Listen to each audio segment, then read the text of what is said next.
one today. Embrace. How do you feel now that you have a son who is of legal drinking age, Willy Donick? Cautiously optimistic. Embrace it, Willy. Embrace. To be fair, you have a daughter who is of legal drinking age. Right, she's so more he's responsible. The second one. He's the second one across the threshold. She was pretty sneaky, I have to say. Ah, okay. Yeah. They both have had their fun, Mm-hmm. but they both stayed within bounds. Okay. So, yeah, I got two full adults now, 21 and up. Join the club, man. Yeah. Join the club.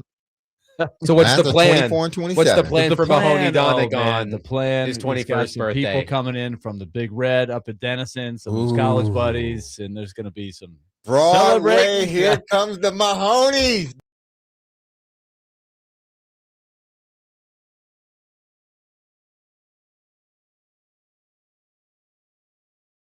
Will you partake in any of this? I will partake. Early? I will partake. Early. I would say on the earlier side. Okay, Yeah, I don't think I'll be the last guy to sleep. That is for sure. But yeah, some festivities are planned. That's good. Do you recall y'all's 21st birthdays? I know it was a long time ago. Mahoney asked me about that last night, and I went back and looked.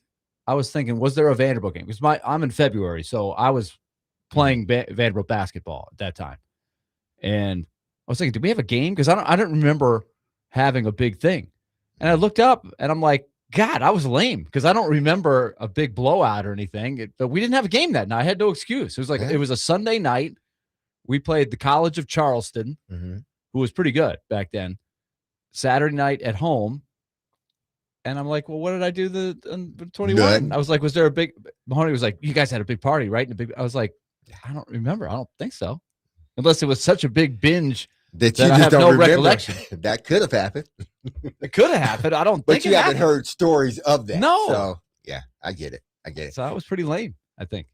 My 21st, because I'm in January, baby. So the season was done. I'm not sure we did anything other than just go out like that day. I don't think we ran to a bar because we were going to bars anyway. So, I mean, it ain't like let me go to a bar because I've never been to one before. No, I think we just all hung out. Then, had a little fun. That's about it. Joey from Bellevue says, Willie, they need to carry you down Broadway. That would be epic.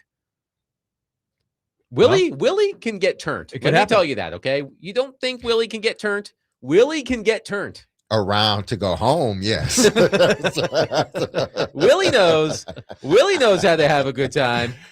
Willie, one of those guys, he will go 100 miles per hour. And about like 2 hours later, Willie's done. Trevor says, I was the designated driver on my 21st, LOL. The bartender asked my friends if it was some sick joke they were playing. I turned 21 in 2010.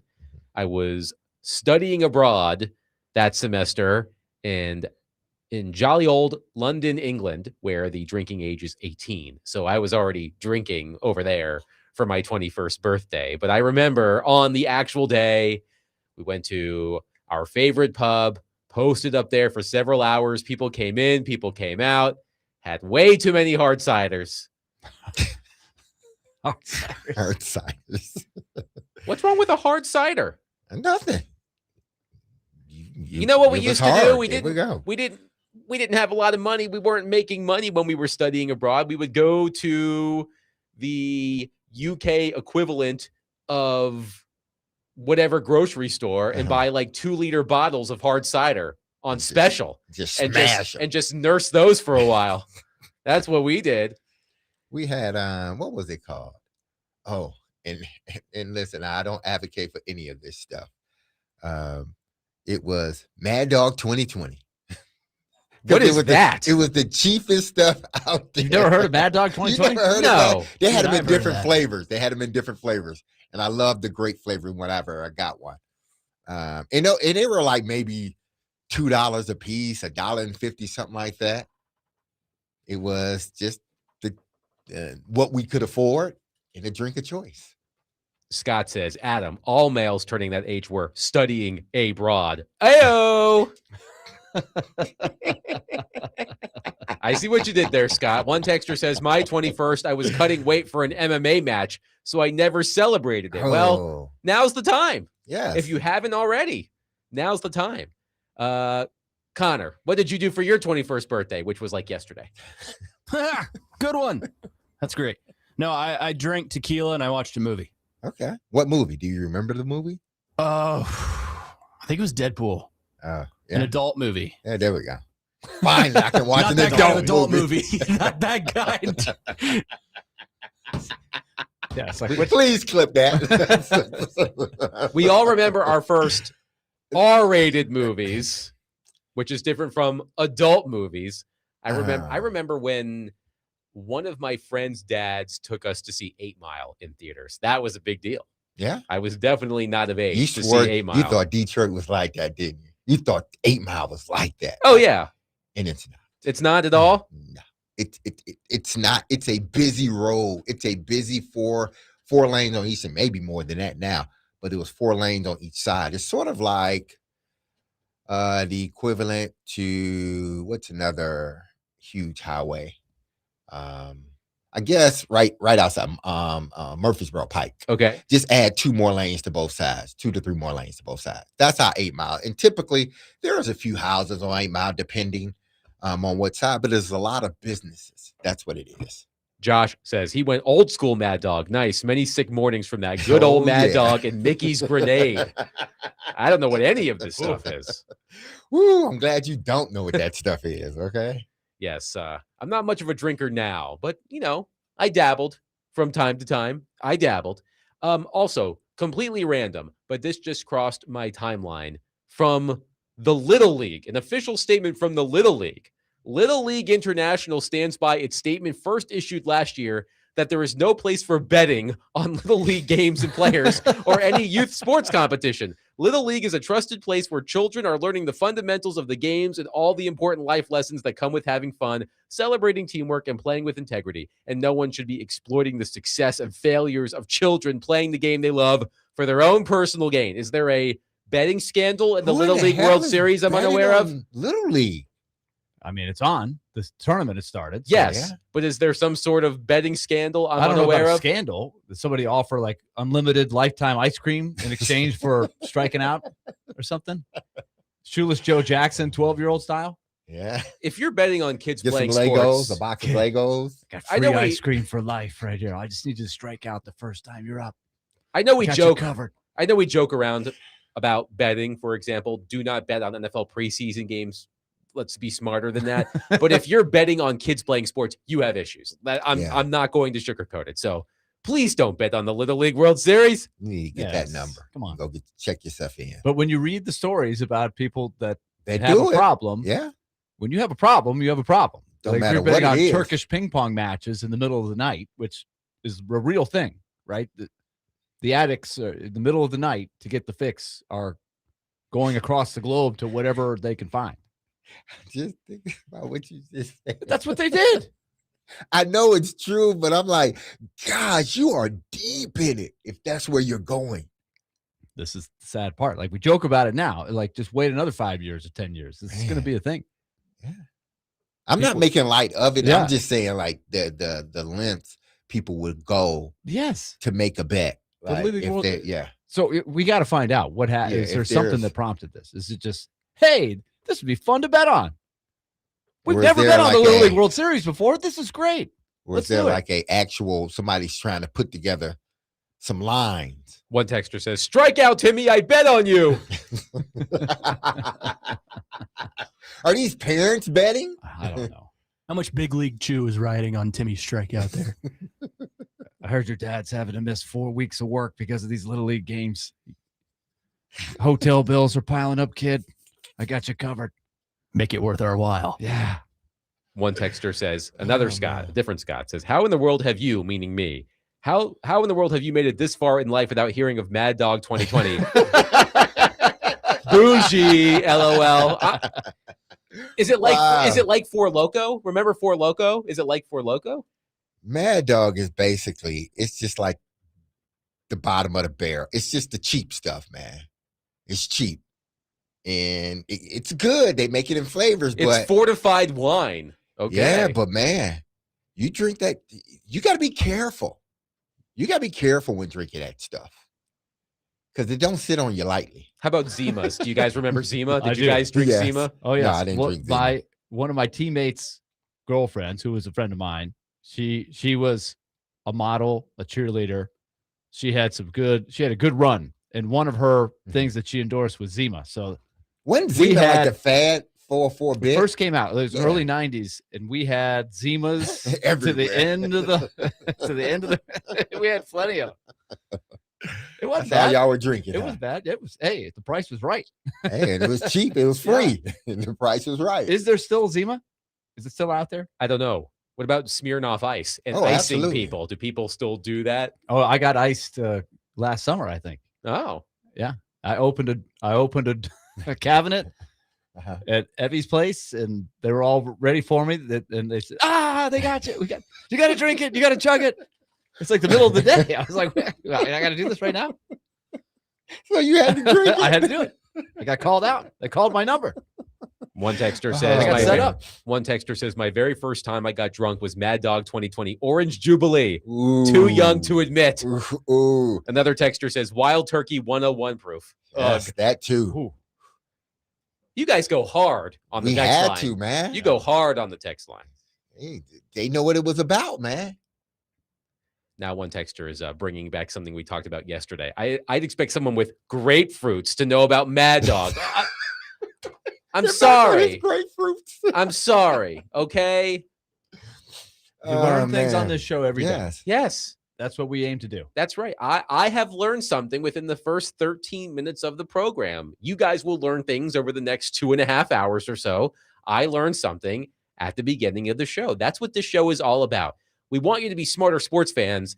We also don't want you to be problem drinkers. Okay. No. We learned Please a little don't. too Or much betters. about you Problem yesterday, though, betters. Adam. Or problem betters as well. I mean, some people would say they learned a little too much about me yesterday, but you know what? That's fine. Hey, it happens. How'd you describe yourself again? Was it like testicularly sound or something like that? I was calling out someone who questioned my same testicular guy. fortitude. This is a different guy. Oh, I called out someone who was questioning my testicular fortitude, and I just said that it's not going to happen. Yeah. It's not going to happen on my watch. hey, listen. Okay, whether or not The I line is know about drawn Mad right Dog. there. Okay, but now Go have yourself a Mad Dog. Go home, sit down. Do not leave the house after that, and have yourself a Mad Dog 2020. Make sure the kids You're are over asleep. 21. Yeah, make sure the kids are sleep. You're over 21. Just have a Mad Dog 2020. Eric in Cookville says my first time getting drunk was on Zima at age 16. Oh, snap. Joel says Willie will remember Bartles and James. Why will Willie specifically remember that? Yeah. Well, that was an 80s. You had just some Bartles thing. and James. Well, the wine coolers, that was another. that was also a thing when I was Yeah. in high school. Yes. I'd say the Coolers. ladies like the wine coolers Yeah. sometimes, Yes. It's still they tended to go that way. because it tastes like fruit. That's Yeah, it. yeah, it's good taste. Yeah. So to wrap up this conversation, Yes. what we're going to do is we are going to gift Mahoney Donick on his 21st birthday a Yes. bottle of Mad Dog 2020. Absolutely. And Really, make sure he's home to stay. Okay. Better not go nowhere. You can't leave the house after you crack it I know, open. which is kind of not the point. When Yeah. you're 21, the point is that you can go to the bar Yes. and plop down the ID and say, "Give me Give a beer," or Give whatever. me a whatever. drink. And if I'm invited, I'll even have some Mad Dog 2020. So y'all will get off my back. 615-737-1025. We will get into the Tennessee Titans coming up next. They were back on the practice field today in open practice. Derek Mason and Connor Newt were there. They'll tell us what we need to know. 615-737-1025. One person says, tell the people to drink responsibly. Indeed, Absolutely. responsibly. Always. 615-737-1025. Speaking of birthdays, 1025, the game's 15th birthday. We are celebrating that next Friday, all day long at T-Line in West Nashville. We'll be there starting at 6 a.m. I mean, we won't. Robbie and Rexwood will be there. I'll be probably just waking up. But we are starting the party at 6 a.m. And we've got lots of gifts for you every hour. Starting at 6 a.m., there will be prizes given away, including Predators tickets, Vanderbilt tickets, concert tickets, and even more giveaways. at T-Line. So for more information on our 15th birthday celebration next Friday at T-Line in West Nashville, visit thegamenashville.com/birthday.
DMase, Vingan and Donick, 1025. The Game.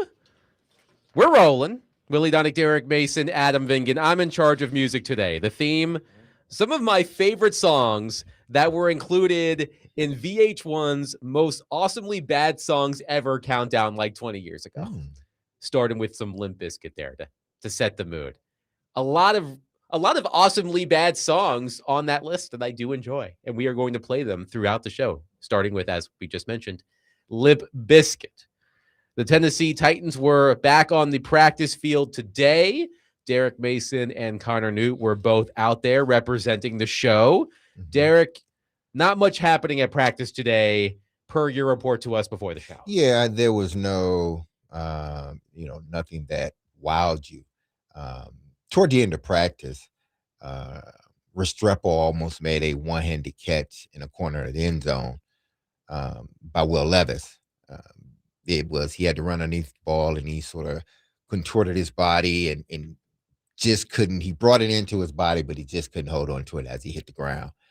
So that would have been sort of the highlight of the day. But other than that, I thought the offensive line was solid.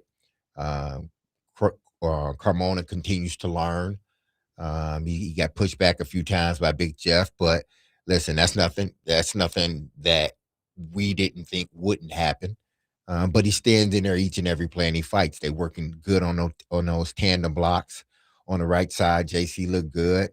And there was a little shoving and pushing and shoving by the O-line and I think it was the O-line and the defensive back or a safety, a linebacker.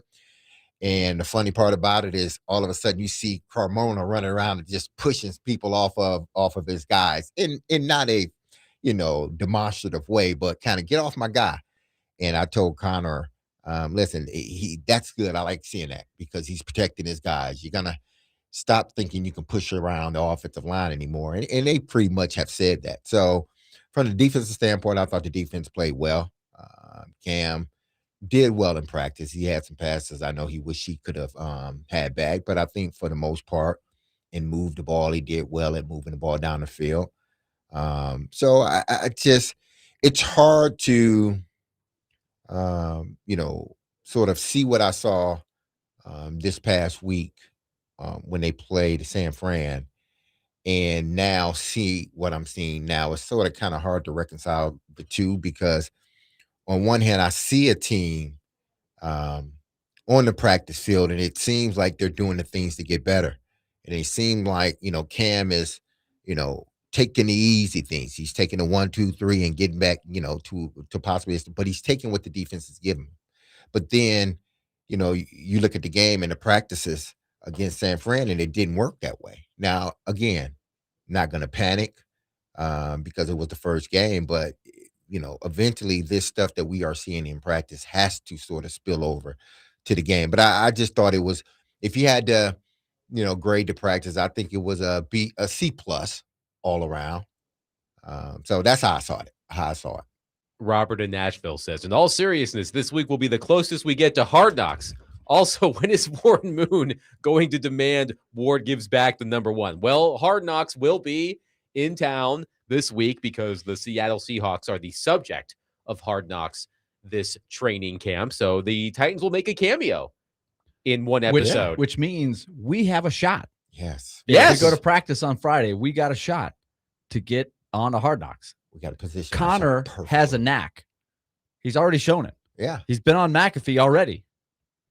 Right, Connor? That is true.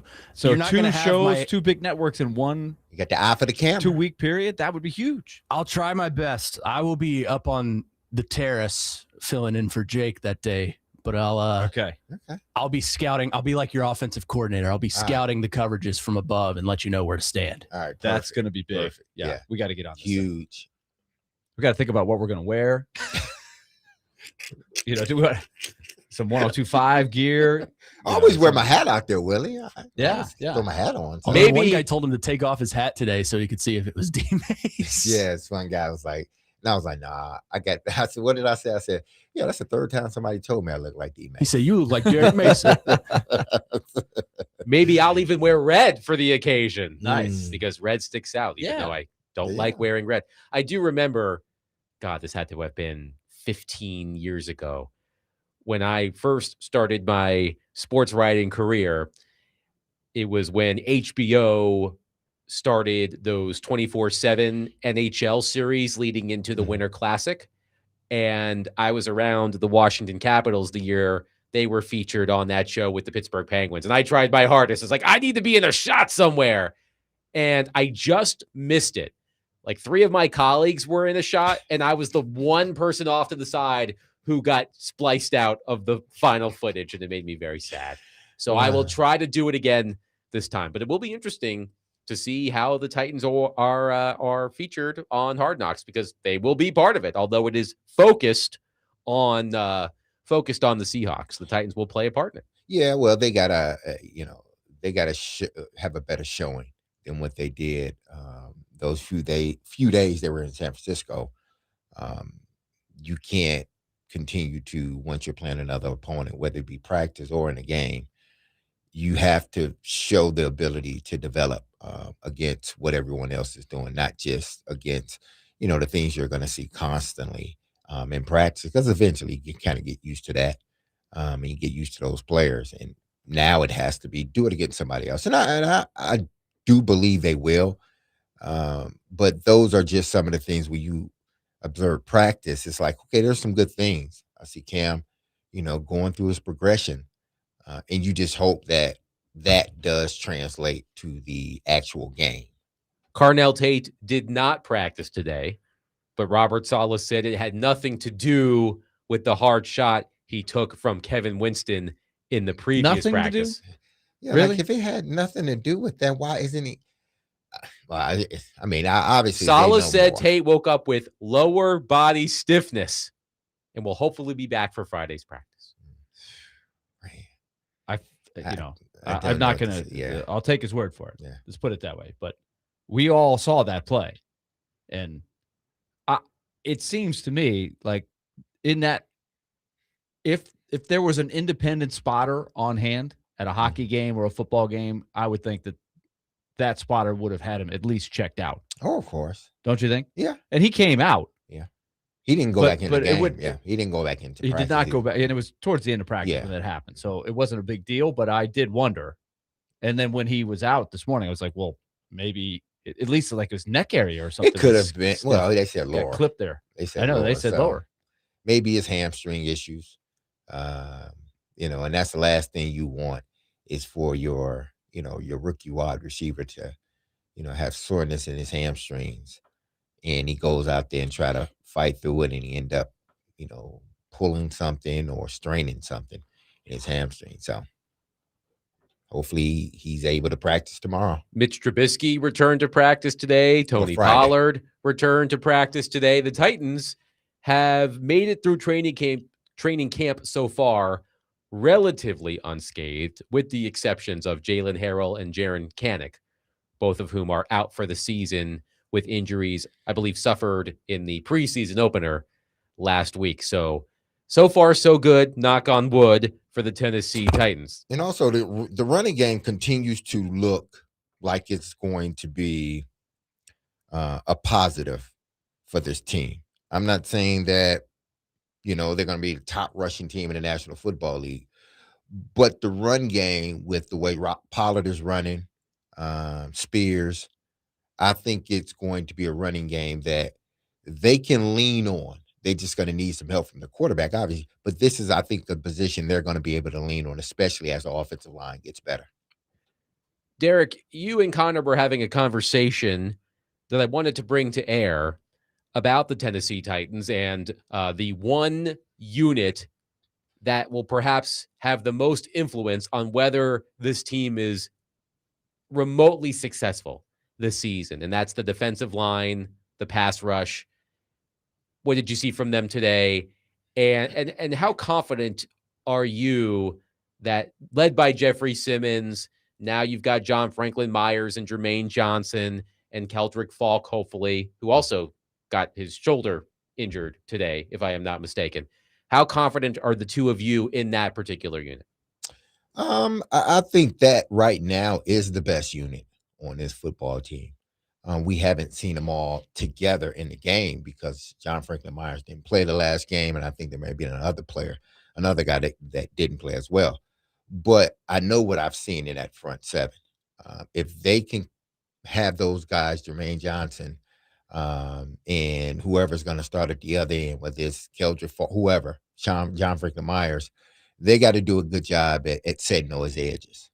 And if they can set those edges and have Big Jeff and John in the middle pushing the pocket, I think this defense in his front seven with Franklin behind him, I'm sorry, guys, with Gray, and Gray continues to look good as well. I meant to say that. But you have a linebacker crew behind them that, can run sideline to sideline. I think this has been the strength of their team, and it's going to continue to be the strength of their team. And it's only going to help a young quarterback because, again, if I go into every game knowing I only have to realistically score 17 points or 15, no more than 17 points, I can go in with a different mindset as an offensive coordinator. I can bring along my young quarterback the way I want to. But if I have a defense that's giving up 26, 27 points per game, then I sort of have to rush the process. I looked at teams last year, the top 15 teams in points allowed last year. And I think all of maybe 3 of them didn't make the playoffs. But if you look at Seattle, Houston, Denver, New England, Philadelphia, that's top 5. All of those teams were playoff teams. Their quarterback, even though their quarterback did well. He didn't have to go out and win games. Their quarterback. And then I looked at even further. I said, well, of those quarterbacks, how many of those were young quarterbacks, meaning quarterbacks with 5 years or less? 7 out of the 15. Well, if you want to count Lawrence in there, because he's on that borderline, it was 8 out of 6. So you're talking about half of the teams with young quarterbacks. They're designing their team and they're helping their young quarterback by having a good defense, a defense you can't score on. You may get a lot of yards, but if you're not scoring on us, it makes it better for the young quarterback. That's why when Connor and I was talking, we were talking about this. It was apparent to me that we've been talking about the receivers a lot, and rightfully so. We've been talking about the offensive line, rightfully so.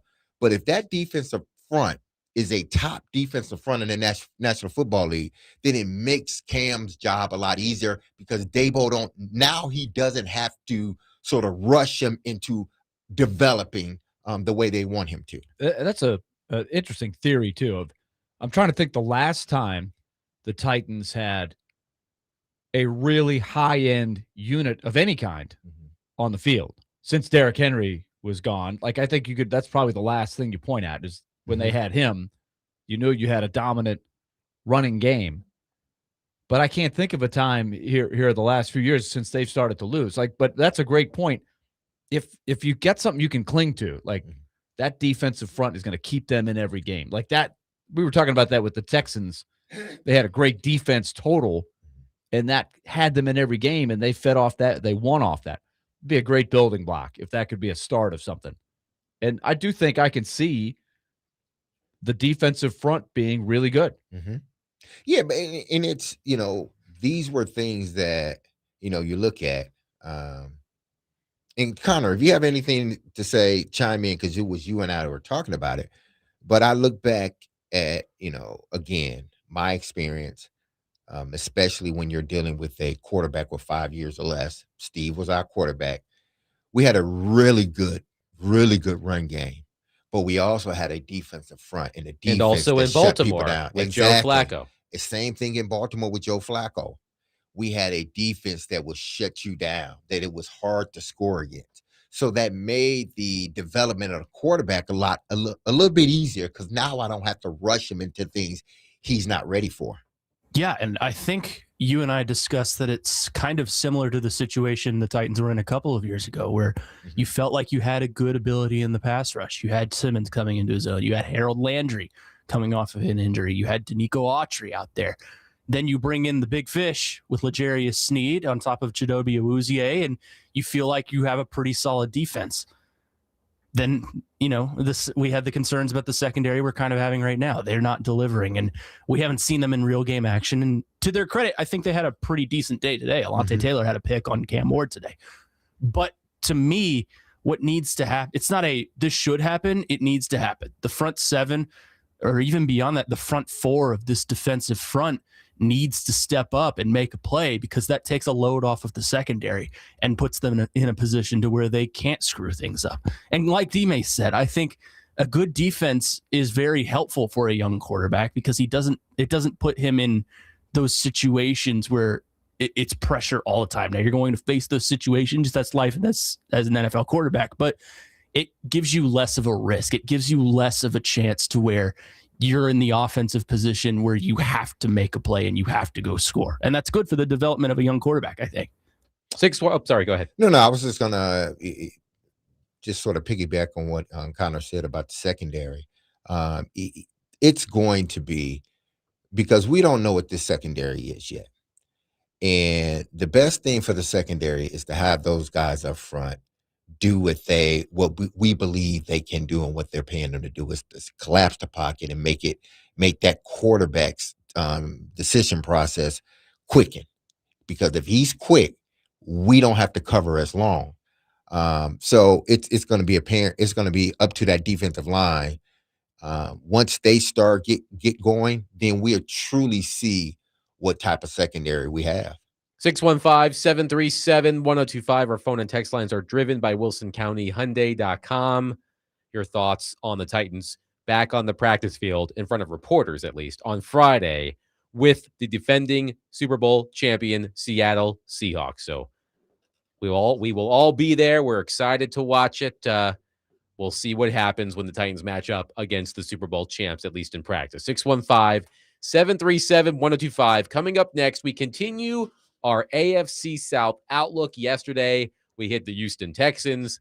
Today, we only need one word for you. Duval. We'll hit on the Jaguars coming up next. 615-737-1025 today. The Nashville Sounds take on Norfolk. First pitch is at 5:35. Catch all of the action on 94.9 The Fan, presented by Twin Peaks Family Leisure and Social Cantina.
Trevor Lawrence really came on at the end of last year. There's a ton of reasons why. The coaches thinned out the offense a little bit to get him playing faster. That worked. They gave him more of a green light to run. That worked against defenses, simplified what he was looking at from a coverage standpoint. And then there's another of the reasons that should carry right over into 2026, and that is the improvement of the receiver group. If you look at the end of last year, of course, in midseason, they trade for Jacoby Myers, and Myers gave them a presence over the middle that really opened things up for the coaches to move the other guys into roles that fit their skill sets better. And those guys have been able to carry that right over into this year. So you've got Myers as the over-the-middle target. You've got Parker Washington as more of a downfield guy. And Brian Thomas Jr., the former first-round pick who was dynamite as a rookie, looks like he's on the verge of bouncing back. He's been decisive. He's playing with an assuredness to his game. You see a mastery of the system that didn't exist before, and all of that is bleeding onto the field. So Brian Thomas Jr. is somebody to watch in 2026. Take away. That was Albert Breer visiting Jacksonville Jaguars training camp.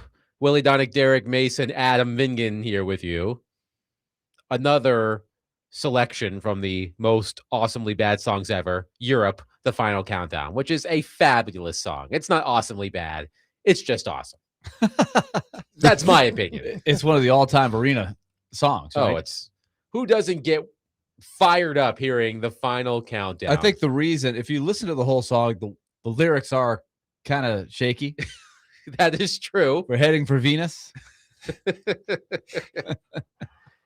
I can understand why it was considered awesomely bad, but I just think it's awesome. All right. Speaking of awesome, last season, the Jacksonville Jaguars improved by 9 wins year over year from 4-13 in 2024 to 13-4 in 2025. Trevor Lawrence finished 5th in the MVP race. So as the Jaguars look for a repeat performance, 2 questions really about the Jaguars I'm interested in. 1, can Liam Cohen take Trevor Lawrence up another notch? And 2, are we actually going to see Travis Hunter make a measurable impact for the Jaguars? Because he was injured last season. He only played in 7 games before having knee surgery, and they were 13-4 without Travis Hunter. But here's the interesting thing, guys. Last year, Hunter played most of his snaps on the offensive side of the ball. 324 snaps at receiver, 162 snaps at cornerback. From ESPN, as of yesterday morning, Hunter has been on the field in 11-on-11 for 178 snaps so far in camp, minus the joint practice the Jaguars had. 116 on defense, 61 on offense, 1 on special teams. So the Jaguars are planning on playing Travis Hunter mostly at cornerback this season. So those are the 2 questions I have about the Jags as the season approaches. That clip that we played from Albert Breer, when he was talking about Travis Hunter, I was intrigued. The way he phrased it was he's going to major in defense and minor in offense. So he's still going to go 2 ways, but he's going to meet with the defense. He's going to practice more with the defense, and then there'll be packages where he's in offense. That's DMase how I thought it might go from the get-go.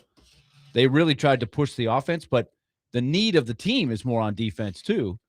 And when you consider that this team last year went 13-4, and Travis Hunter really wasn't much of a part of it at all, especially when they started playing well, that's pretty scary about how good they could be. Yeah, and a lot of it is because of what has happened with Trevor Lawrence. I think under Liam Cohen, he's taken another step. I think he's really maturing into the guy that they believe he was going to be when they drafted him first overall. And he has a bunch of weapons around him when at his disposal. I think the most important part for them is going to be the Brian Thomas Jr. situation. He wasn't effective last year for whatever reason. But if he can replicate more of his rookie year than last year, then they got a trio of wide receivers that they can put up against any secondary, especially within their conference, because they have the Houston Texans. So they got 3 wide receivers that can flat out play. I think their defense is coming along. How are they going to miss ETN? That's going to be the big thing, because he gave them, a dimension that, I know they relied on a lot last year. His ability to get outside the backfield, catch the football, and his ability to make plays and get those home run plays. So how they replace him, I think they got Tootin, if it's the right I believe it is of his last name. Darn Tootin. Yep.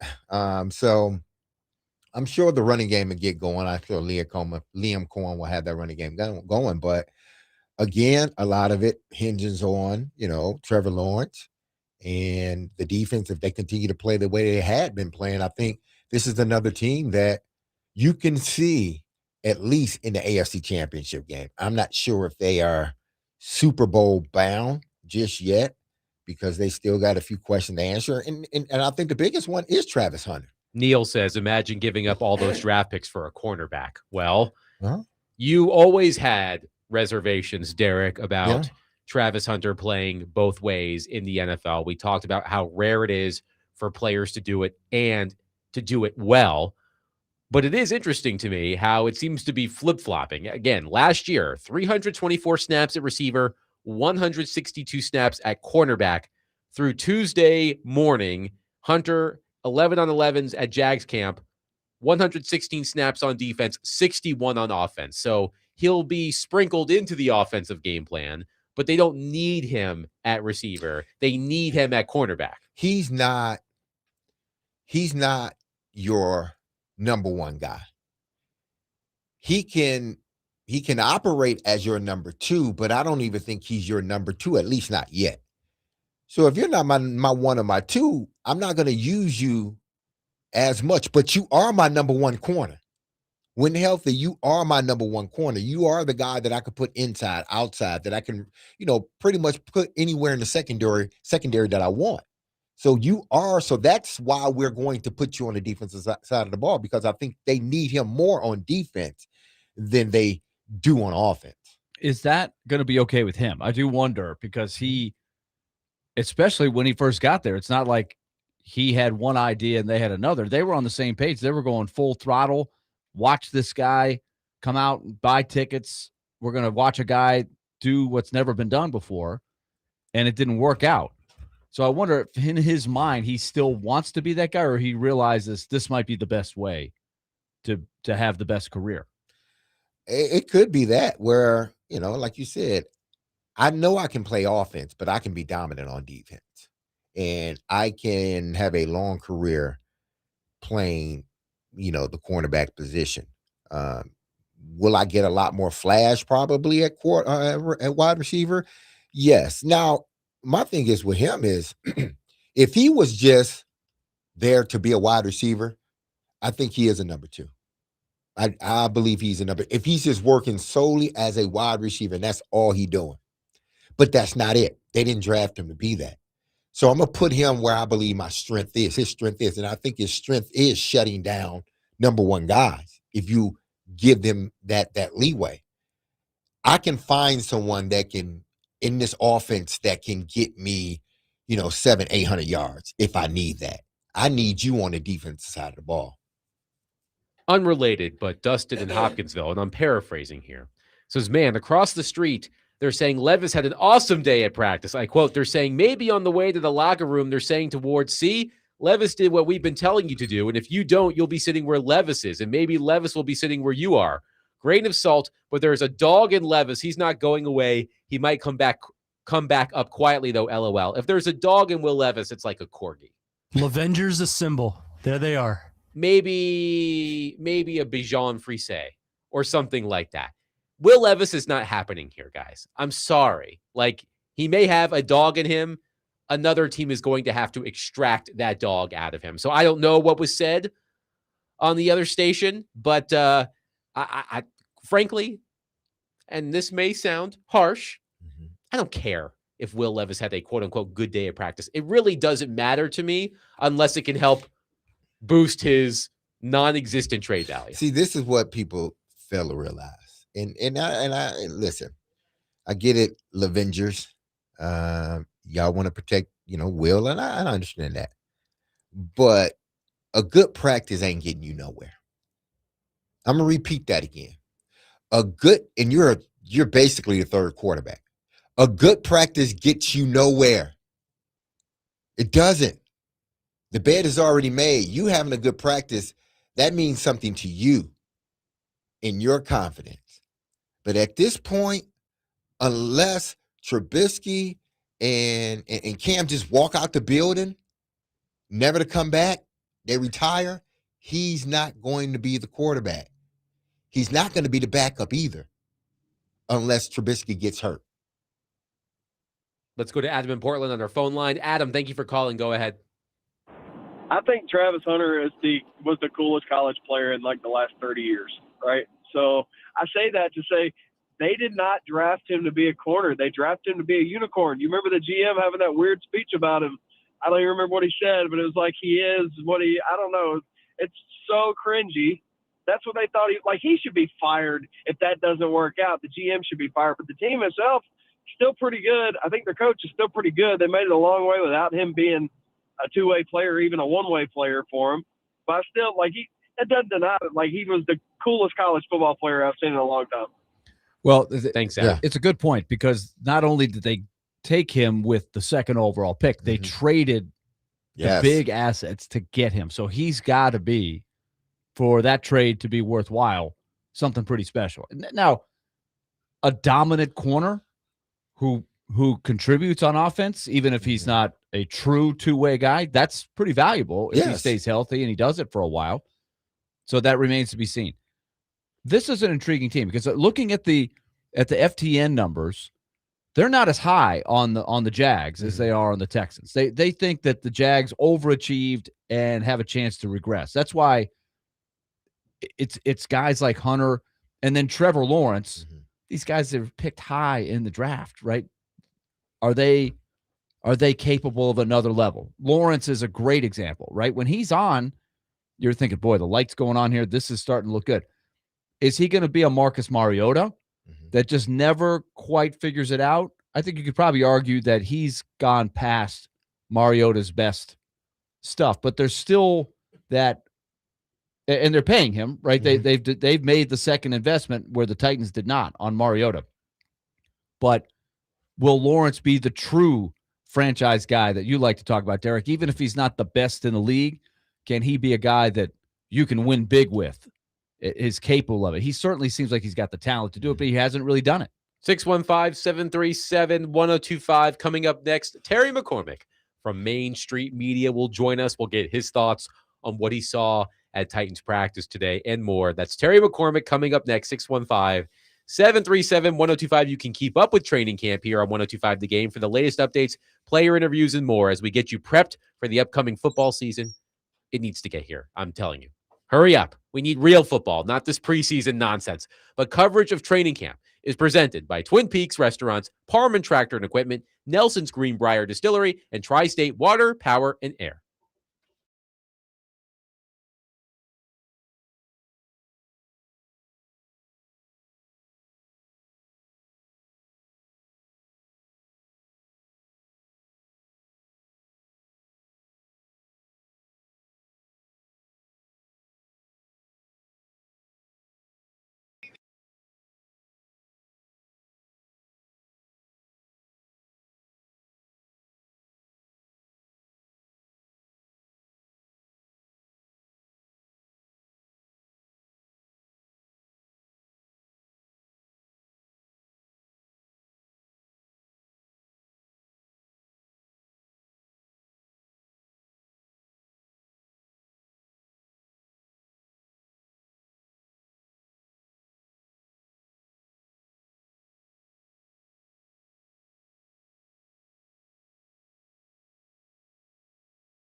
opens, and I'm like, I'm doing a promo with them and make like a montage of the last 15 years.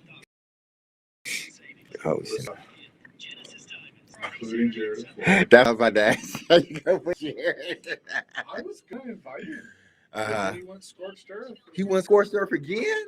No, but like, Oh, that one. Oh, yeah, that time. I was about to say, he went scorched earth again? When he did that, Bud was just like, everybody was like, nope. oh, wow. He threw a grenade in there. And I'm sure he'll be like, I wasn't invited. Ignore. Yeah. Chad will say, Yeah, you went scorched earth.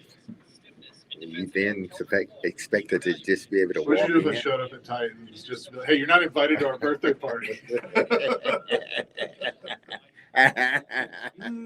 Willie already told me he's not going to be able to make it to the practice on Friday, which I think is because Sam Darnold filed a restraining order.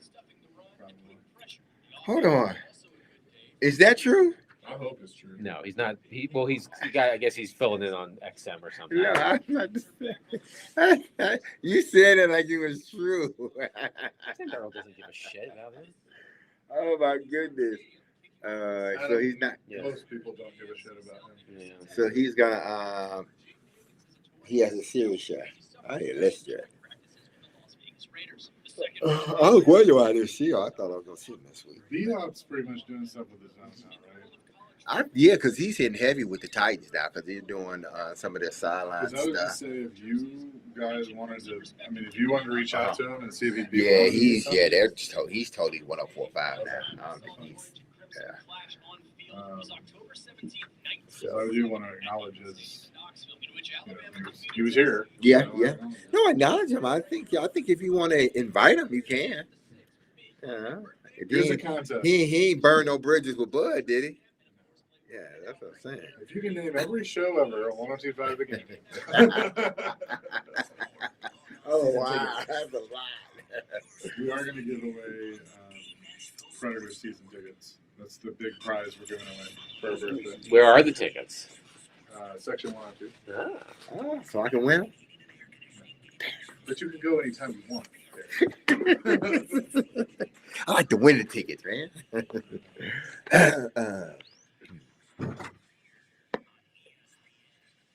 Man, they just have people that sit in these chairs. It's been a revolving, just like musical chairs. Man.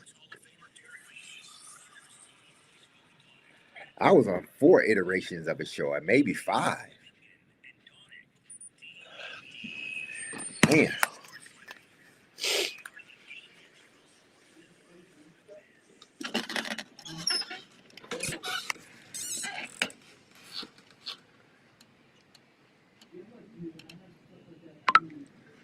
DMase, Vin and Donick, 102.5 The Game. Willie Donick, Derek Mason, Adam Vingan, Connor Newt here with you. Let's go to our phone line. Driven by Wilson County, Hyundai.com, and welcoming our friend Terry McCormick of Main Street Media as we continue talking Titans. Hello, Terry. How are you? I'm good. How are you guys? We are doing well. Thank you for joining us once again. So, Terry, we're about 3 weeks into training camp. It feels a lot longer than that, but we're about 3 weeks into training camp. What is an opinion you had at the start of training camp that has changed over the past 3 weeks? That's a good question. You're hitting me with a hard one right out of the gate. I try. I think one of the things that I like that maybe I wasn't certain that I was going to like, I think that the starters, mostly the starting 11 on offense and for the most part the starting 11 on defense, maybe a corner or two here, struggling a little bit. But I think starter-wise, I think the Titans maybe hold up and match up a little better than maybe I thought at some positions, especially on the offensive line. But I'm still very concerned about depth at a number of spots. The Seattle Seahawks will be here for a joint practice on Friday. The two teams play in the preseason at Nissan Stadium on Sunday. What player versus player matchup will you be watching most closely on Friday that will give you a sense of where the Titans are this far into camp? Well, I want to see what Cam Ward and the receivers do against the Seahawks defense, because I think that's going to be a very, very good test for Cam and for this group of receivers. And then also, do we really want to know how bad Jackson Smith and Jigba might dice up the secondary? That might not be very pretty. Oh, I had to turn my mic on there, Terry. Terry McCormick from Main Street Media. Now, the offensive line, because I thought after the first preseason game, those guys did a really good job. And I think subsequently in the last few practices, you've seen that offensive line continuing to develop. Where do you think they are as a unit right now? I think they're starting to come together. I think, Schlottman has been better than I thought he would be, having never really been a full-time starter before. And Carmona's coming on. It feels like he's going to maybe solidify that right guard position before preseason is up. And J.C. Latham has played really well thus far. He's practiced well, played well in the game. I think, if Dan Moore can hold up his end of the bargain on the left side, I think that Peter Skoronski is going to be okay at left guard. In fact, they just, paid him with a big contract. Then maybe this offensive line won't be as bad as we think as long as they don't have any injuries. I'm really, really worried about the interior depth and the tackle depth. I think they may have to do a little waiver wire hunting, especially at tackle, if they don't find somebody to step up here pretty quickly as a swing tackle. Now, Terry, we were talking earlier about the defensive line and how critical they were going to be, one, to the success of the defense, but I think overall to the success of the quarterback. Do you think they have to be, a top 3, 4, 5 defense in order to really allow Cam Ward to develop the way he needs to? Yeah, I think this team's going to go as far as the defense can carry them. I really believe that. I think, you've got a young quarterback who's, still finding his way. You've got, an offensive line that's trying to reestablish itself. The running game looks pretty good so far, and you're, maybe starting to get excited about some of the skill position players on offense. But I do think that the offense is going to take longer to gel. And I think the front seven has got to carry this team in the early going of the season. And then going against those guys every day in practice should only make the offense get better. So, Terry, along those lines, I'm looking at the layers in that front seven. And dare I say there's a little bit of depth on the defensive line, especially with some of the guys I can see rotating in there. I feel like there's the material there of a really good unit. Yeah, I think so. And I think that's really by design. When they went out, last year it was basically Jeffrey Simmons and whatever other guys were still around that had a pulse on that defensive line. This year, they went out and, with the switch to a 4-3, they brought in Solomon Thomas. They brought in John Franklin Myers. They brought in Jermaine Johnson. They brought in Jacob Martin. And they can just, as Robert Saleh wants to do, come in waves with that front four and try to keep people fresh and really just, tee off on the quarterback is what their goal is, with as many fresh bodies as they can. You play 3 or 4 snaps, you come off, you catch your breath, you go back in, and you do it all over again. I think that's really the mantra that Saleh wants in his all gas, no brakes, and his fast and violent approach. You're certainly hoping that the front seven, the defensive line in particular, can take a little heat off of the secondary. But that being said, we know it's hard to find corners off the waiver wire and things like that, but they have a high waiver wire pick. Do you think that they will make a pickup of some sort to bolster the corner position if they can find it at all? Yeah, I can't rule it out. I mean, I think, Joshua Williams looks like he's fairly solid. Micah Robinson looks like he's kind of coming on. I think they had hoped maybe that Najee Johnson could be that 5th guy or maybe 4th guy and bump Robinson down to 5th. But with him getting that 6-game suspension to start the season, I think it's almost a must that they scour the waiver wire and try to find somebody to come in and provide some depth and also help on special teams from the cornerback spot. Well, I guess we were kicking around, what to expect from here forward from Will Levis. We know that I think we're all sitting here waiting for the other shoe to drop. But what's your thought on how he's playing, how he's handled himself these last couple of days as he waits for the next chapter? Actually, the last 2 practices, I think he's been really good. I mean, he was a little spotty, early in camp, and didn't look great in the preseason game against San Francisco with with some protection troubles. He misfired on a couple of throws. But I think I actually talked to Will today, for a story that I'm doing, and he said that every day he feels like he's starting to get a little bit more like it, feeling more comfortable, that the year off is starting to he's starting to put that behind him, shake off some of the rust, and I think his confidence is growing. I think he's actually played pretty well. The interesting thing is going to be, really, what is the quarterback market going to look like at cutdown? Because are the Vikings going to try to move J.J. McCarthy? Are the Colts going to try to move Anthony Richardson? What are the Steelers doing with their guys where they've got 4 guys in camp? May not have room for all of them on the roster. So it's an interesting situation. I'm of the opinion that the guy's talented enough that you don't just give him away. You make somebody give you something for him. And if nobody will, you keep him around just in case, you need him. But, it's one of those situations where, he, in his heart of hearts, he probably would like to go somewhere where he can at least compete to start. And if that doesn't happen this year, he'll be a free agent. He can go find it next year. Now, Terry, we're trying to figure out why, and it's only been one game and one practice against another team, but what we're seeing on the practice field isn't translating to what we have seen, during the first preseason game and before that, the practice against San Francisco.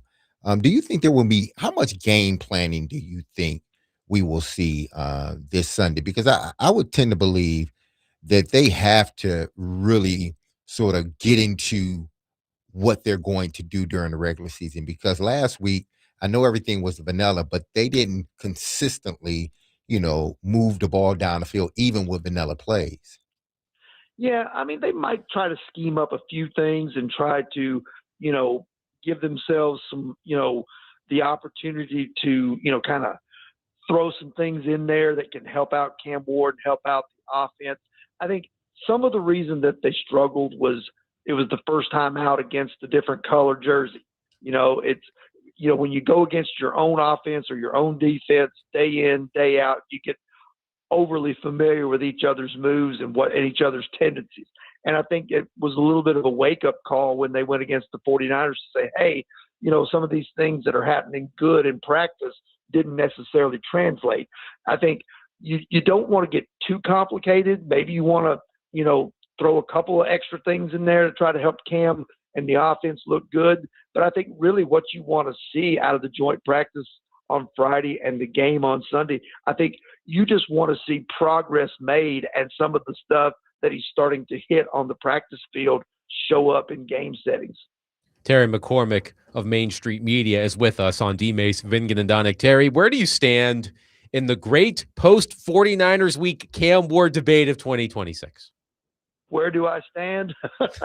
Oh, my gosh. I mean, I'm not worried about it, but it's a little concerning because I think what you want to see this week and then again against the Bears, you want to see progress. You don't want to see some of the same mistakes. You realize he's learning a new offense.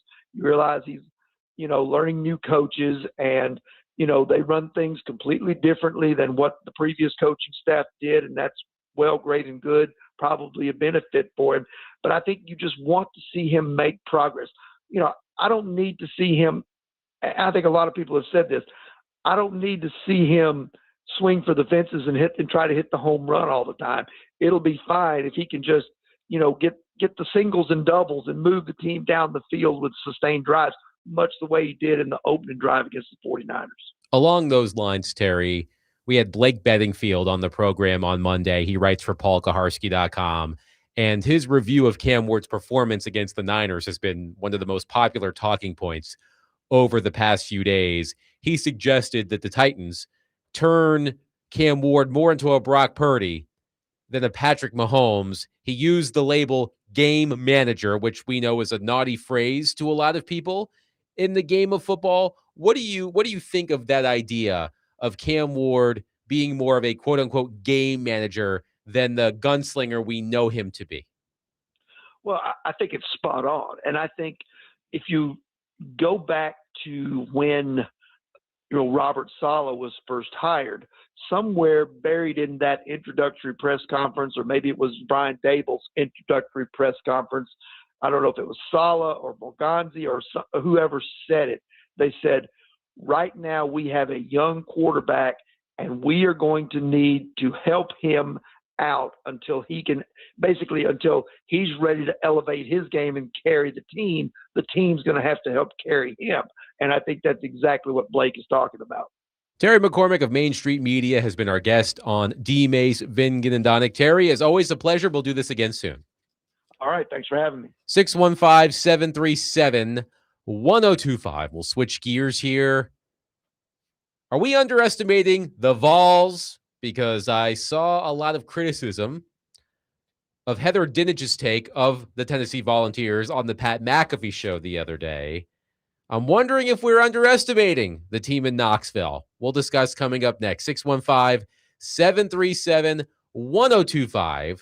Speaking of college football, I was too lazy to come up with a trivia question today, so we're going to give away tickets, and all you need to do is call 615-737-1025. If you want a pair of tickets to the Liberty Mutual Music City kickoff game, Ole Miss versus Louisville at Nissan Stadium on Sunday, September 6th, be caller number 5 right now, 615-737-1025. Caller number 5 will win a pair of tickets to the Liberty Mutual Music City kickoff game, Ole Miss versus Louisville, Nissan Stadium, Sunday, September 6th. Caller number 5. Good luck. 615-737-1025. Willy Donick, Derek Mason, Adam Vingan, 1025, The Game.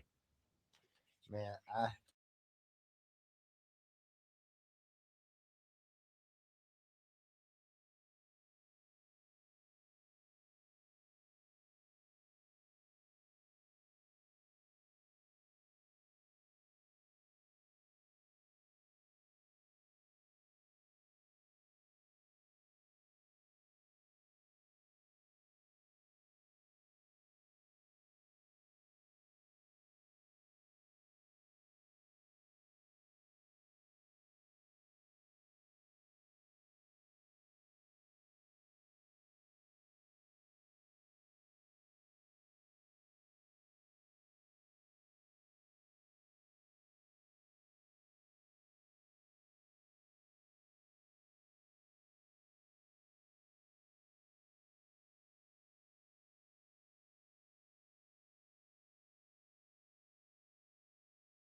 You go to the SEC on the outside looking in. I can't believe Tennessee is even ranked. What? Love it. Why is Tennessee ranked, let alone number 20? I mean, they better find a quarterback and find some answers fast there. I have so many questions about them. Not to say they can't do it, but preseason, based on answers, not question, I don't know why the Vols are in there. That was Heather Dinich of ESPN on the Pat McAfee show. Easy for me to say. Pat McAfee show the other day. Flabbergasted that Tennessee was ranked in the AP preseason poll at number 20. Willy Donick, Derek Mason, Adam Vingan here with you. So are we underestimating the Vols? It's always a popular question around here. One interesting note about the Vols this season, and by the way, if this is something that you're interested in, I saw earlier today that the Vols and Alabama announced that for their next two matchups, it's color on color, red versus orange, jersey-wise. That will be cool. So I think it's the first time since 1970 I heard that they will be wearing orange and red in the same matchup. So Crimson. Whatever. It's red. It's red. Sorry, Alabama fans. I'm not steeped in your lore. If you had a black and white TV, would you be able to tell the difference between the two jerseys on TV if they're both wearing the solid color? I don't know. I think it could be questionable. Well, if you have a black and white TV, call us back after the third Saturday in October, right? Let me know how that goes. Okay. Make a note of it. Call us back in a couple of months. But here's an interesting note about the Vols. They play 4 games against teams in the top 13 in the AP preseason poll. 3 of those games are at home. The Vols play Texas, Alabama, and LSU at Neyland Stadium. They travel to Texas A&M. So 3 of their 4 ranked matchups so far at Neyland Stadium. So do we side with Heather Dinich here, guys? Is it laughable that Tennessee is number 20 in the preseason poll? Or are we underestimating the Vols? She was grandstanding for the TV show that she knows that Tennessee is a legit top 25 caliber team. The one question is, will they get good quarterback play? It's very similar to Vanderbilt, I think.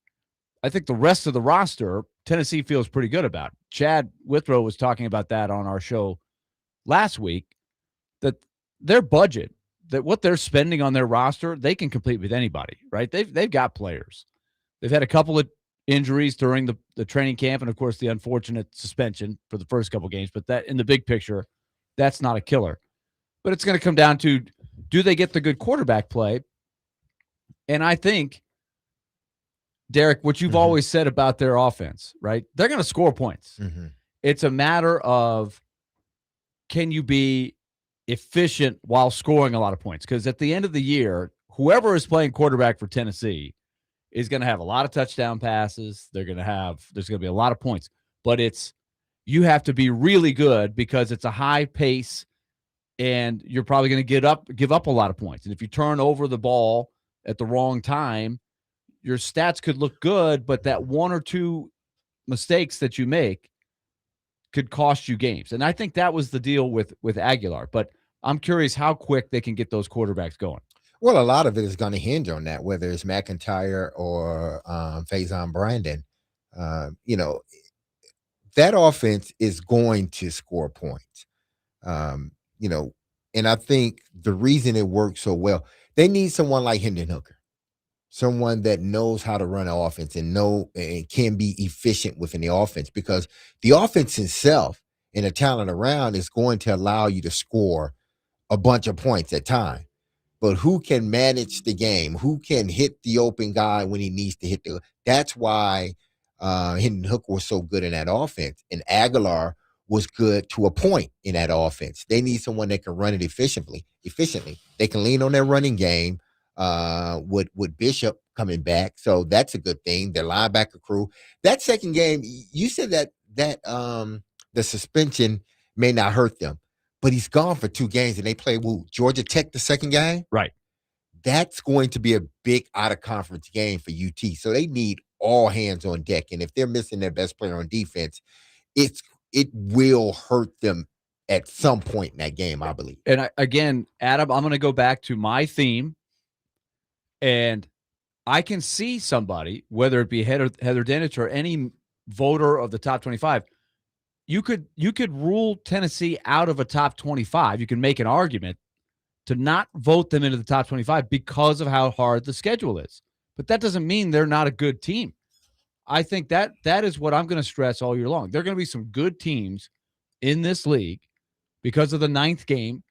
You're going to have to recalibrate what you think is a good season. I think you could be a good team with that schedule and be something like 7-5. And I'm curious how the diehard Tennessee fans who they want that next level, they want playoffs, they want to get back in there. They're spending the money. They have the resources. They got the fan base. How are they going to feel if it's a 7-5 year, but your losses are against the really good teams? That was basically what cost them last year. They were close to being a playoff team last year, but in the big key games, they had Georgia beat. Didn't quite do it. Couldn't beat Vanderbilt late. They lost to Oklahoma in a game where they had a lot of turnovers and some wacky stuff happened in that game, but they only lost to playoff caliber teams, right? It's not like they lost any cupcakes. So it's going to be, can they beat a couple of really good teams on that schedule to make the difference? And it should be advantageous because, as I said, Texas, Alabama, and LSU at Neyland Stadium this season. Texas A&M, the only quote-unquote tough game on the road. One texter says, first time since the 70s, wrong. They used to always play red on orange. Or I'm sorry, as I have been corrected, crimson. Mm-hmm. It's the Crimson Tide, not the Red Tide, pal. From the Tennessee website. This will be the first time since October 17th, 1970, in Neyland Stadium that the teams will wear orange and crimson jerseys, respectively. So straight from the source, first time since 1970. Again, if that is something you care about. But I imagine it's going to look pretty cool. I think it'll look cool. I think those colors of the both teams has always been like an October thing. Like the leaves are changing. They always play in October. It's a cool atmosphere at those games. So you mentioned 7-5, Willie. Stuart Mandel of The Athletic in his SEC preview has the Vols indeed finishing the season 7-5, 4-5 in the conference. And then Mandel had his 10 predictions for the SEC this season. Number 7, Tennessee fans get mad at Josh Heupel. The Vols head coach got a pass for last year's slip to 8-5, knowing Nico Iamaleava bailed on him in the spring, but he's going to be trotting out an inexperienced quarterback, whether it's Faison Brandon or George McIntyre, to go with a rebuilding defense. If the Vols take another step back, Heupel will go into 2027 on the hot seat. Here's the crazy part about it. This is funny to me, actually. SEC fans, you're screaming about how deep and how good your conference is, but when one of your teams slips in a really deep and good conference, it's like, fire the coach, get on them. Dude, that's the problem. Like, that's you always can't have been. it both ways. Well, that's always been something that is happening to 2 or 3 or 4 programs every given year, because not everybody can win every game, but everybody expects to win every game. Yeah. Right? That's how that's worked. And so I think that's a key question for Tennessee fans. I would throw that out there. I'd love to hear some feedback. If it looks like that, if they go 7-5, but for example, if they found the quarterback among these 2 guys and they're like, man, they lost a few close games this year against good teams, but they're set at that position going forward. We feel like they've got the money for the rest of the roster. And it sets the stage for bigger expectations next year. Would you be good with that? Or do you agree with Mandel saying 7-5 regardless is going to put you on the hot seat in that job? You can let us know, Vols fans, 615-737-1025. Just as Clark Lee has not tipped his hand about his quarterback decision, Josh Heupel hasn't either. He said after the most recent scrimmage at Neyland Stadium, quote, I already named him out there. You guys didn't pay attention when talking about who his starting quarterback is going to be. He is not tipping his hand between Brandon and McIntyre. But I'm sure the guys feel it on the team that who's leaning more toward being a starter and who's not. So, I'm sure, and I'm sure even Heupel probably has a leaning one way or the other, but he wants this thing to continue to play out through camp. Because again, you don't have a quote unquote preseason to get these guys ready. Yeah, you're gonna have some easy games to start off, but even your second game is going to be a difficult one. So you need to hopefully whoever you choose, whether it's McIntosh or Brandon, that they're ready for, not just that first game, but that second game. It doesn't sound like either quarterback has really pulled away from the other in the quarterback competition in Knoxville. But yes, I am curious to hear from Vols fans about how you would feel with a 7-5 season. Let's go to James in Ashland City on our phone line, driven by Wilson County, Hunting.com. James, thank you for calling. Go ahead. Well, huge Vol fan. I'm going to address your question, and I'm going to expand it to the whole conference. 7-5 would be very unacceptable, regardless of the suspensions, regardless of the injuries.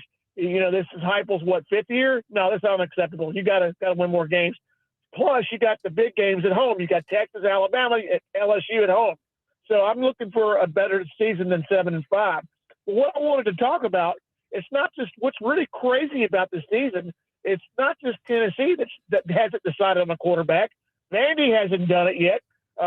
Alabama hasn't decided who's going to be their quarterback. I'll be honest with you guys. This is one year that I cannot remember in past years where I really just don't have an idea on other than Texas and Georgia. I don't know how Alabama's going to be. I don't know how Tennessee's going to be. Will Florida bounce back? Will A&M take the next step? It's really I can't remember a year. And Willy, you tell me if you can think of another year. You've been in Nashville a long time. If you can think of a year where there's so much uncertainty in the conference. And also, Derek, I just wanted to let you know, been meaning to ask you this for several years, and I've always forgot to do it.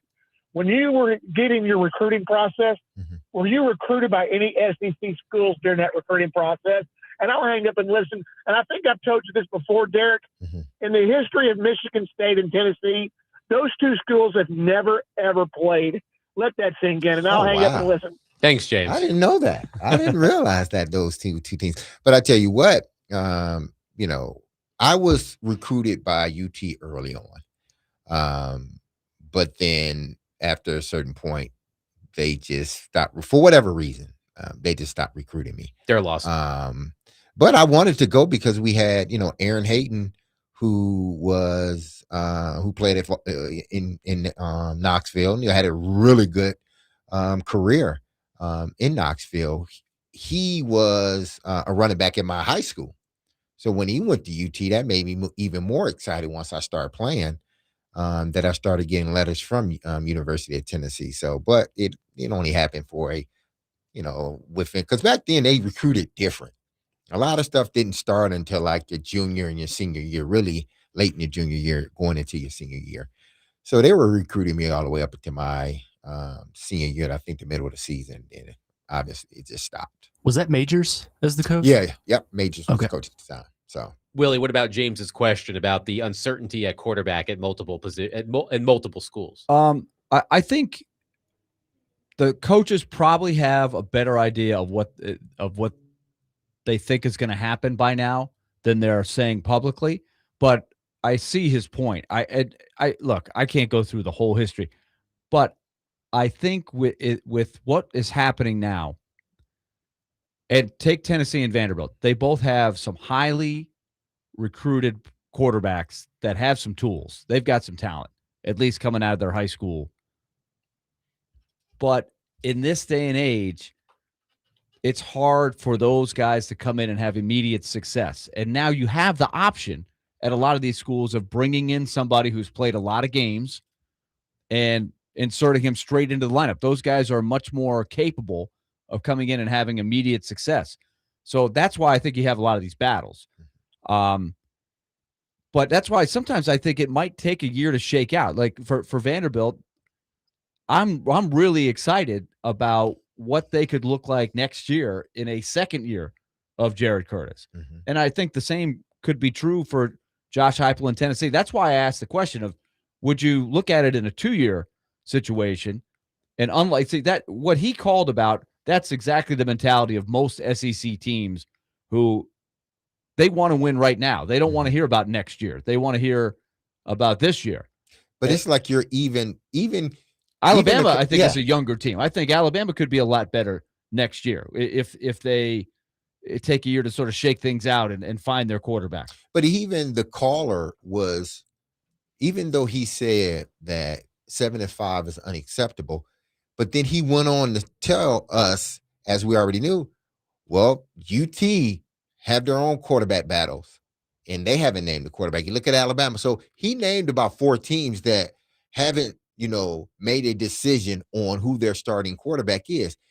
And my thing is, if you know that as a fan base, and this could be an up and down thing, because when you got to think this long about your quarterback and you're not going to name him really into the first game of the season, you're hoping that he continues to mature as the season goes. He's just the guy that is just a little bit further along than the guy behind him.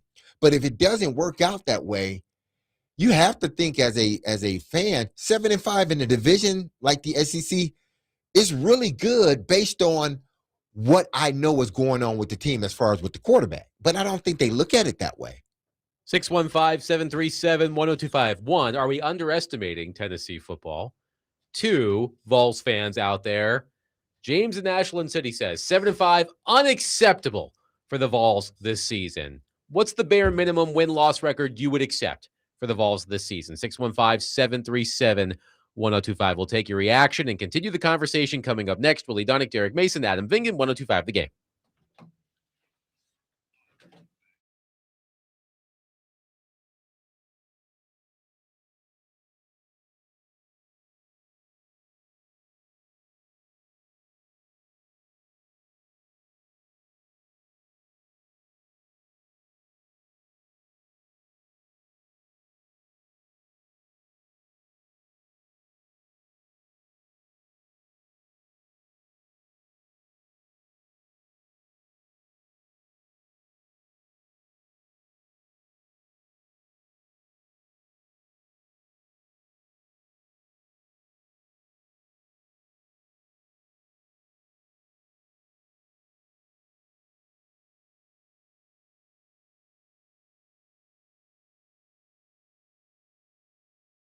Hey, time to tell you about our friends at Twice Daily.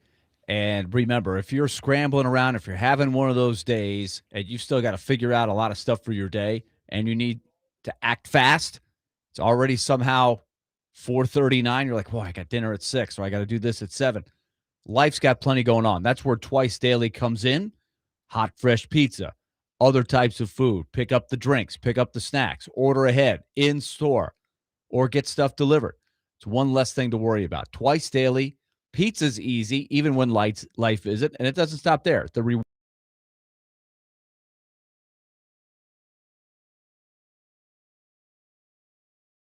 Twice Daily. If you're looking for convenience, Twice Daily has you covered. Twice Daily, fresh all day.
DMase, Vingan, and Donick, 102.5 The Game.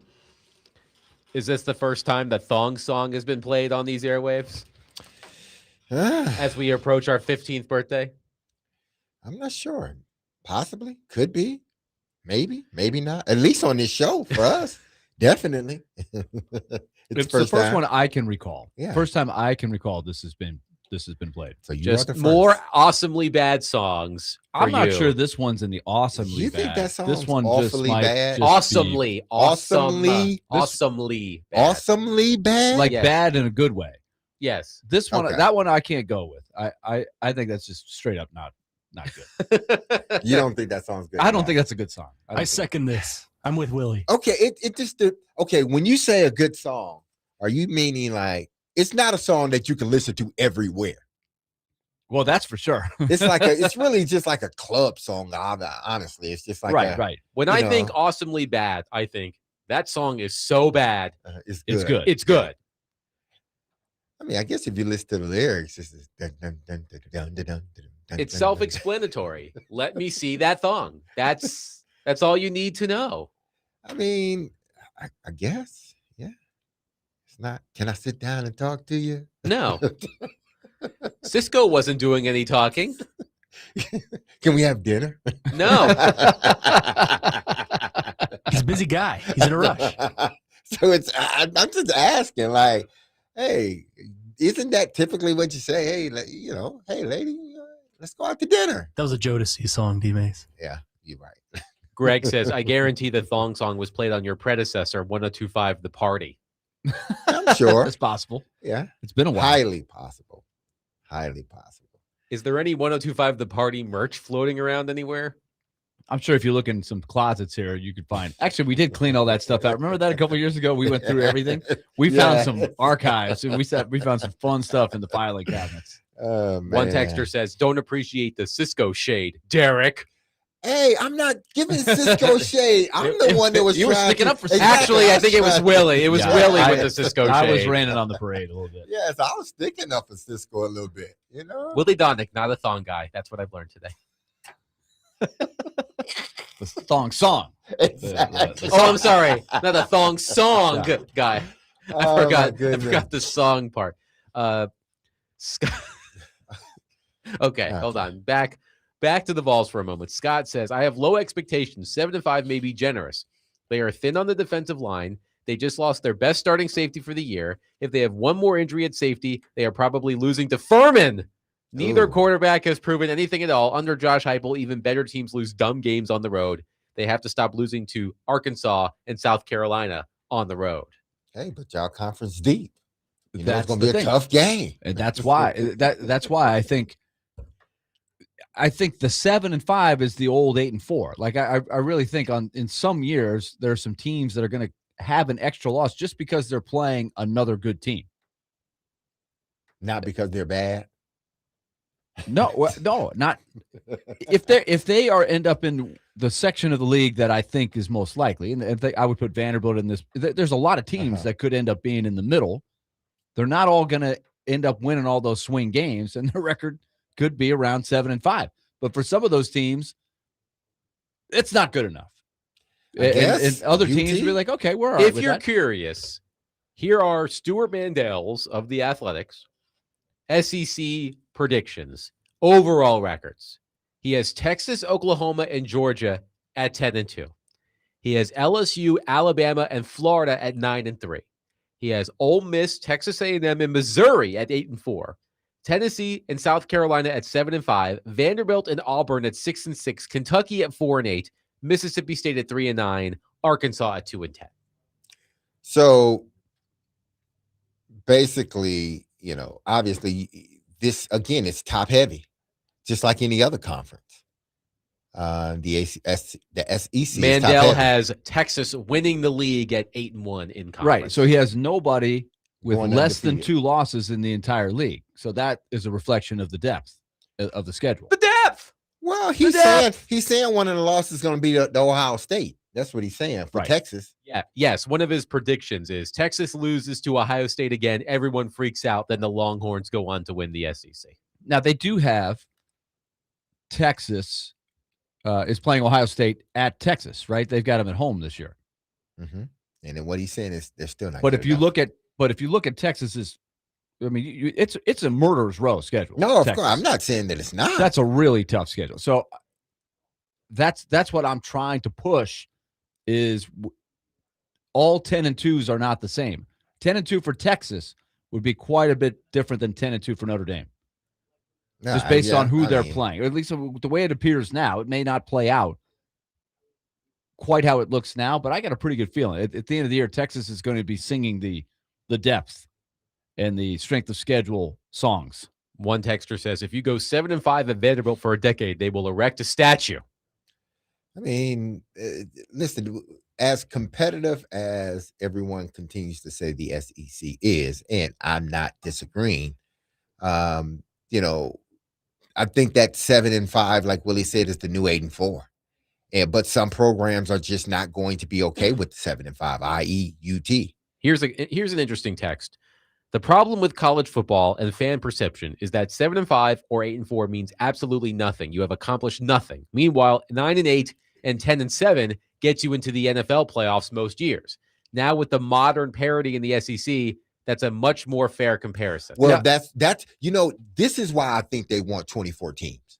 Yes. For reasons like this, where a 8-4 team from the SEC will more than likely get in.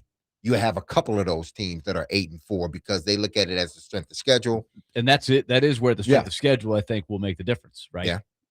But I think that mentality by that texter, especially with the de-emphasizing of the bowl games, right? You at 8-4 back in the hey, all right, 8-4, not our best year, but we're going to the Gator Bowl or something like that, and that used to mean something. Now, when you say you've accomplished nothing, I mean that's not really fair, is it? Like we're back in the previous era, in the bowl era.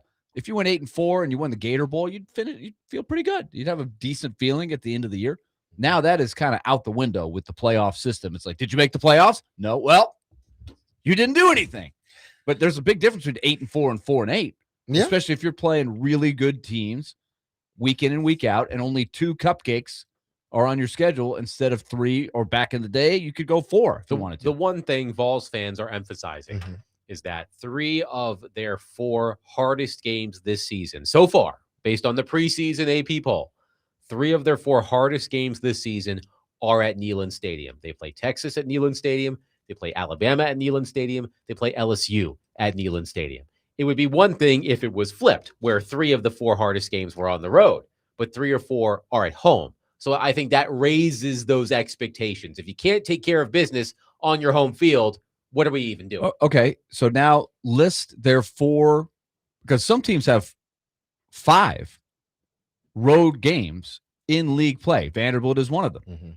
Tennessee, I think, has 4. Tell me the road games that they play within the league.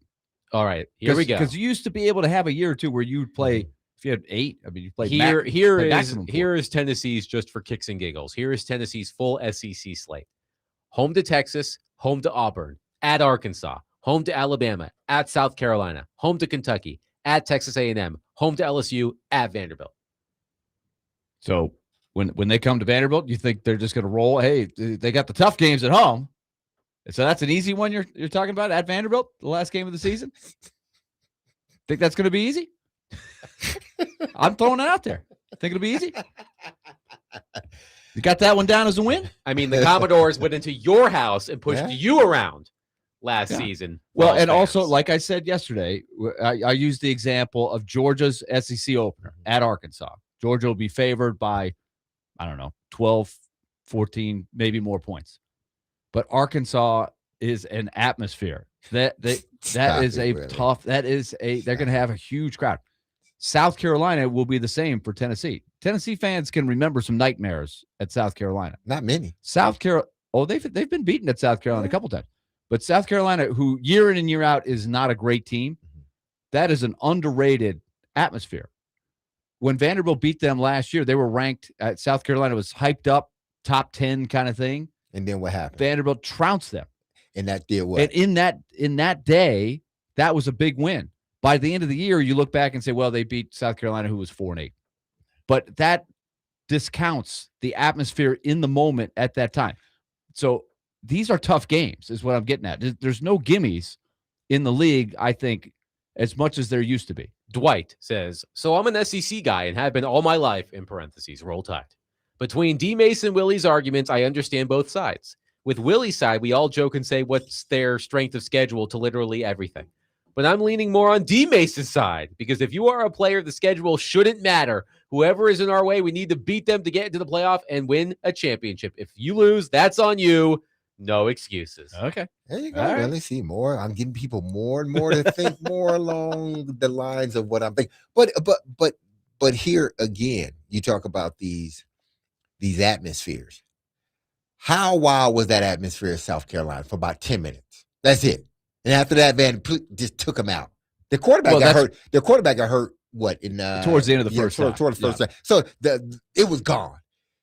If Georgia goes to Arkansas, how long you think that atmosphere is going to last? 5 minutes. It depends. It depends on how the home team does. You think that? Well, we'll see. We'll see if Arkansas has fixed anything. And that's I hope it lasts 5 minutes because Arkansas comes to Nashville. Vanderbilt needs to beat Arkansas. Like that. That's one where you're trying to hold serve. Yeah. Vanderbilt did not lose a game at home last year, undefeated. I don't know if that'll happen this year, but it's the same mentality. When you're at home, you do feel like there's a home field advantage, right? Of course you should feel, but you got to play to keep that home field advantage. Yeah. You got to play well. Now, UT has 5 home games? You said 5 and 4 away games? Hold on. Home games against Texas, Auburn, Alabama, Kentucky, and LSU. Yeah, so 5 and 4. So, I mean, they should be, if they take advantage of their home field advantage, because they have a very loud stadium and one of the better ones in the country, then yes, this may be a tough game. But if the quarterbacks aren't what the fan base is expecting, then you're going to have a struggle. And that home field advantage you get is going to be gone very quickly. 615-737-1025. Coming up next, our old buddy Jonathan Hutton is going to join the program. Hutton and also our friend Chad Withrow. Hutton and Withrow is now part of the new Sport and State venture started by Clay Travis. Their show debuted today, 7 to 9 a.m. Central, here on weekdays. Not here on 102.5 The Game, but here in Nashville. We will have Hutton coming up next. We'll talk Titans. We'll talk SEC. We'll talk everything with our pal Jonathan Hutton coming up next. 615-737-1025. Willy Donick, Derek Mason, Adam Vingan, 102.5 The Game.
DMase, Vingan, and Donick 1025. The game. Willy Donick, Derek Mason, Adam Vingan, and Connor Newt here with you. We're doing some DIY here in the studio. Check one. Check two. I'm coming in. The microphone works. Oh, man. It just fell off its little. Now you can lean back, Willie. You can lean back. Yeah. Oh, it's like, man. at the concert, if you're not watching our YouTube channel right now, like the mic starts in the stand, then the guy rocking out, you got to take the mic out one time, so you can start moving around a little bit. That's I can start moving around the studio with this. Walk around, huh? There isn't much give on that wire. Yeah, so I don't you think can't you're walk going around too anywhere. far, man. No, it's not good. It's not good. We're pleased to be joined by our friend Jonathan Hutton. First of all, Hutton, congratulations. Hutton and Withrow launched today as part of Clay Travis's new sport and state venture. You and Chad on the air every weekday from 7 to 9 a.m. Central. Congratulations. Today was the first show. How did it go? Gentlemen, good to be back with you. It was great. Great to be back on the air and partnering with Clay Travis on his new media platform, Sport and State. sportandstate.com. But by the way, the YouTube channel for us at Hutton and Withrow on YouTube. I got to get the plug in. We want to grow that channel. It's fun. Chad and I control our own content. Working with Clay has been a blast. We left and joined him in 2021. We're following him here, and what he's building is a full network. We've got a network of shows. Next Round Live down in Birmingham is joining us. He's going to have Clay and Buck, his current show. He's got the video rights to that. That will be live on our site every day. Kelly in Vegas, Ariel Epstein, they've got a show. It's going to be a lot of fun. And we've got JT, longtime producer in Nashville. He's joining us as our producer. And Willie, how long were you with George? Okay, so 1993 straight through until 2011. Okay. And then reunited about a year later for another couple of years? Yes. This is year 15 for Chad and I. I love doing a show with Withrow. And it's a lot of fun. It's a blast doing it with a great friend, one of my best friends. You know what that's like. You can relate to that. So, I'm very fortunate to be able to continue to do the show. Getting up early is going to take some getting used to, though. I'll say that. We were just talking about that. Yes. D-May said there was a time when Derek Mason had to wake up at the crack of dawn, which I cannot imagine. Ooh, not again. But Mace, you're used to it with your football career, right? That was different. And that was totally different. Coming in and doing the radio and having to talk that early in the morning, nah.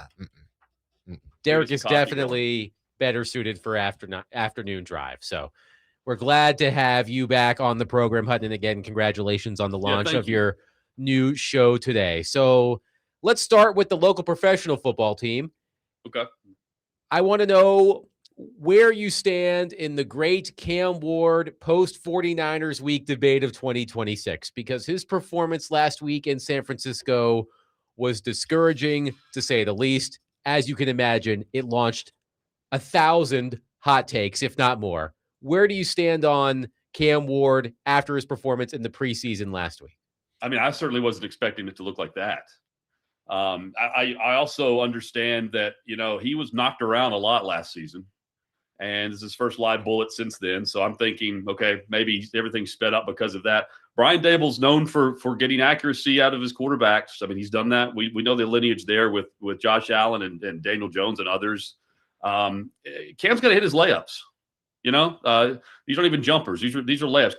Quick toss, turn and fire. Get into a rhythm early in the game. This is what Dable's going to do within his offense, and you can see what works. I mean, the play design with Helm, that was a well executed play by the quarterback. We saw the completion to Ridley. Those are things that was a second or third read. That was nice, but yeah, a lot to be desired. This is a big week because we're to the point where it is time to see Cam Ward, number 1 overall pick, Cam Ward. Start stacking good performances, because right now the only consistent thing is his inconsistency week in and week out. A lot of it has to do with some bad circumstances last year, but I mean, it is what it is. He's drafted where he is. He's the franchise quarterback. A lot is expected of him, and this team is going to go as far as he can take them, not Jeffrey Simmons. I'm sure you talked about this on your show today, Hutton. We had Blake Bedingfield on the show on Monday. His review of the Titans preseason opener, and specifically Cam Ward, on paulkaharski.com, got a lot of reaction because he said he thinks that Cam Ward would be better off being more of a Brock Purdy than a Patrick Mahomes. He used the naughty phrase game manager to describe the way that Ward should probably play. Do you agree with that? Well, I mean, I would take Brock Purdy right now. Wouldn't we all? What's Purdy getting paid? And beyond that, where would we rank Brock Purdy in the hierarchy of quarterbacks right now? We were talking about this. We were talking about this the other day. If you're just looking at the overall picture of Brock Purdy, Derek pointed out that Brock Purdy he considers to be an elite processor. But if you're looking at the full body of work, I would say Purdy is if you're ranking all of the starting quarterbacks, he's definitely in the top half, but probably close to that halfway line, like 13, 14, 15, that somewhere around there. That's my opinion, at least. That's not that. And what we're doing, what Blake has done to stir the pot, and it's his opinion, is he has compared the number 1 overall pick to Mr. Irrelevant. Yes, that too. That's the thing here. It's a franchise quarterback versus franchise quarterback, but far different investment. And you know, he's out west. He's got an offensive coordinator / head coach that gets results.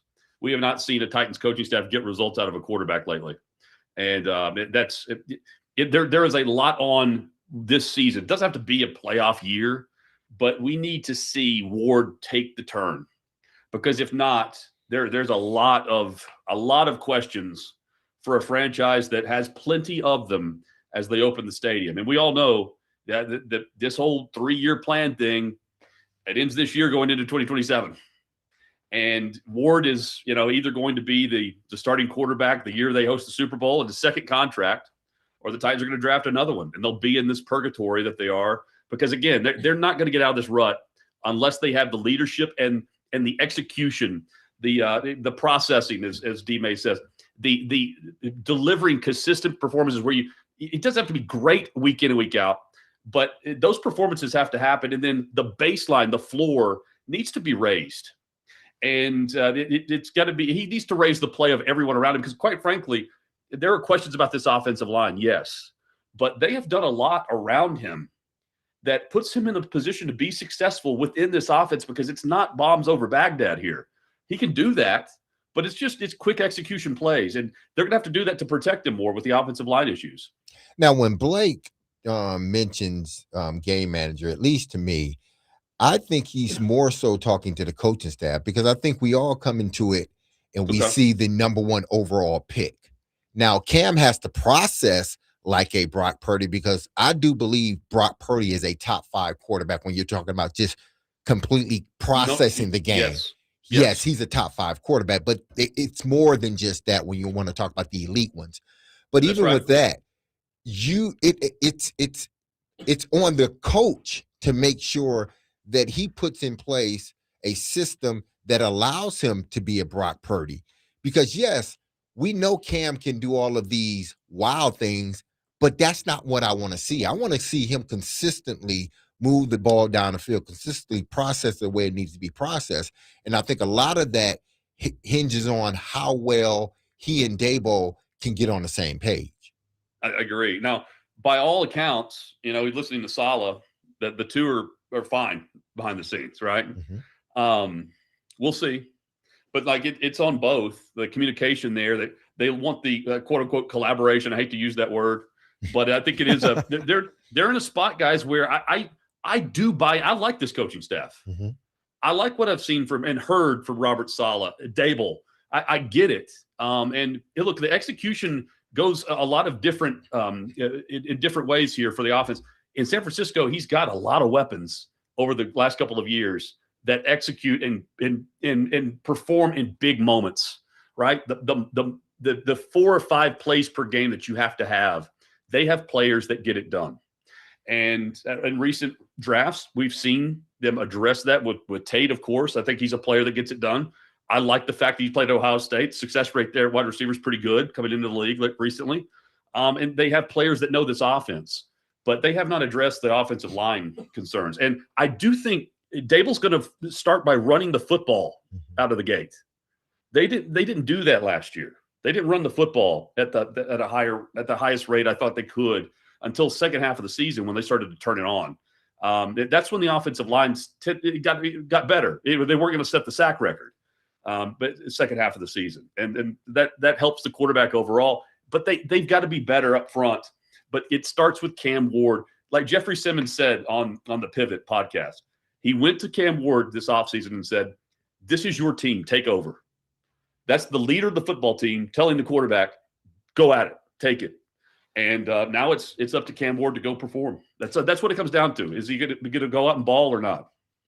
Well, even in looking at that, and I'm glad you brought up Jeffrey Simmons and mentioned him, because I think when we've talked about it even today about the all defensive line having to be a top 10 defense in regards to points scored, because that allows Cam Ward and Dabo, or at least Dabo, to develop Cam Ward in a way where he's not rushing him because the defense is so bad.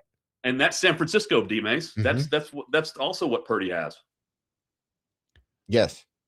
We're talking to Jonathan Hutton. Hey, real quick on the upfront, the D line has to be the best unit on the team. Yes. I think they have invested a ton of money up there. And I think they're number 1 or number 2 in the league in total money invested on the defensive front. That's solid defense right there. And with the concerns that we've seen on the back end of the defense at corner and defensive back, they have to get after the passer because they'll get the ball back to the offense and at least keep the score lower. I think you're dead on that. Jonathan Hutton is with us, and let's volley back over to college here. We talked to Chad about this, and we kicked it around ourselves earlier, but the Athletic came out with a good SEC preview by some guys, that they know what they're doing. Nobody knows what the predictions are going to be. It's getting harder every year, I think, with the NIL. But they had Tennessee at 7-5, and their point was, in the SEC, you could be a good team, but with the schedule the way it is, especially for some particular teams in the league, and Tennessee's one of them who have it particularly tough, you could be a good team and be 7-5. But how do you think you would feel if you're a Tennessee fan and they went 7-5? That's a tough one. Well, so I think we're fooling ourselves here. It's like Alabama with DeBoer. Whenever they hired DeBoer, the donors that we know in Tuscaloosa were saying, "Hey, this is your. Don't worry about that. They're going to take a year to recruit. The fan base will give them. The fan base isn't giving him time. They're all over that coach. Right. 8 wins is not good enough. It would be that situation in Knoxville. That's the name of the game right now. 7 wins is going to alert some fans and start some chatter. Not that I would be buying into that. I really like Josh Heupel. His win percentage is much higher than you would expect over the course of his entire career. And I like what he's done in the SEC compared to other programs in that same range of where he's elevated Tennessee to. The question is, can they take the next step, right? Like, where's the floor versus the ceiling? And that's to be determined. Look, brutal schedule, right? They've got a gauntlet, but a lot of teams can say that. But the 14th toughest schedule in the country, how many more are SEC teams ahead of them? They're ranked 20th in the preseason top 25 for what that's worth. But how many SEC programs are ahead of them there? It's always SEC dominant when we start touching on this. But look at the quarterback decision. How much is either the redshirt freshman or the freshman going to come in and actually perform out of the gate? That matchup against, speaking of Chad, I think he's right. Like, the matchup against Georgia Tech really determines how the season tends to unfold here on the over-under win total. Because if you go and you win or lose that game, you tend to think they hit the over-under 7 right there. And they've got some suspensions. They've got injuries. Offense is not going to be churning, I wouldn't think, that early. They're going to play both quarterbacks in the first game, you would think. So can the defense hold and be the actual the rock of the team early in the season enough to where you get the quarterback stable and you start to move the football and put up points? That will determine 8 wins or more right there. That's a big one. Do you think that SEC fans, I know the answer. I'm asking this, but I know the answer. But I don't think SEC fans will recalibrate at all what the record looks like, even though you're now, as an SEC member, asked to play the extra conference game, but not Right. give up the Power 4 game. So you mentioned Georgia Tech. Vanderbilt's got NC State. They've all got one, right? In addition to the extra conference game. But I don't think fans are saying, well, I mean, that I they went 7-5, but you got to play the extra conference. They're not going to calculate it that way. Well, it's to me, Willie. It's sometimes it's not if you lose, it's how you lose. True. That last game against Vanderbilt last year, Knoxville, that they ended up hiring Indiana's strength and conditioning coach based on that. They get pushed around. Now Vanderbilt's doing that to a lot of teams. Now they're doing it to Alabama, but they're doing it at a level where it's jarring with the way that game played out, especially the second half. Right? Like, that's how you lose the game, not if you lose. And I think that sits with fans a lot more than just the overall record, especially when you start stacking losses to teams that you, in the preseason right now, as we're talking, you check off the box as a win or a should-be win. Every SEC program's doing this. South Carolina fans are optimistic right now, right? But I look at it as like, what does Heupel get out of his quarterback play, and how quickly can a solid, proven defensive coordinator get the most out of that group where they have a great linebacking core, solid secondary, and what can he generate up front with some question marks at pass rush? Now, do you think that regardless of who they choose at quarterback, whether it's Brandon or McIntosh, do you think the fan base will be comfortable with that choice? I mean, I think everyone's pretty much set on Brandon. Mm-hmm. I mean, I know that McIntyre's getting some run here, but I thought it was a foregone conclusion based on reports that it stays on Brandon, and maybe it still is. I still think that the track record has been, when there's been a quarterback battle, Mace, mm-hmm. the second guy has always been the guy that comes in and actually plays well. We saw it certainly with Hendon Hooker. That's the best example. But like there's going to be growing pains regardless of these two. And I wonder how do they go into that first game wanting to get reps with the starter versus the backup, because you would expect the score to separate from the opponent. Mm-hmm. And is there a separation in the battle, or is it really a tight decision right now? Because again, I want my starter going into Georgia Tech. I want one guy. That's the best case scenario, because I tend to think it's Brandon just based on athletic capability and the fact that he can run the football. Jonathan Hutton has been our guest on DMase, Vingan, and Donick. You can catch him and our friend Chad Withrow weekday mornings on the new Sport and State website, launched today. Hutton, again, congratulations on the new venture. We'll do this again soon. Yeah, thank you, guys. Enjoyed it. Problem. Thank you. 615-737-1025. We'll react to what Hutton had to say. You can as well. 615-737-1025. Willy Donick, Derek Mason, Adam Vingan, 1025 The Game.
So my follow-up is, what will you allow to get out there about what Daboll is coaching Cam Ward up on hard? Like you said, that he doesn't sugarcoat anything. That is a fact. Anybody that he's coached up, from either Jalen Hurts in college to, Josh Allen in Western New York, will tell you that. Jackson Dart, obviously, last year in New Jersey. But listen, he's a bit of a hard ass, which is probably one of the many reasons why you hired him.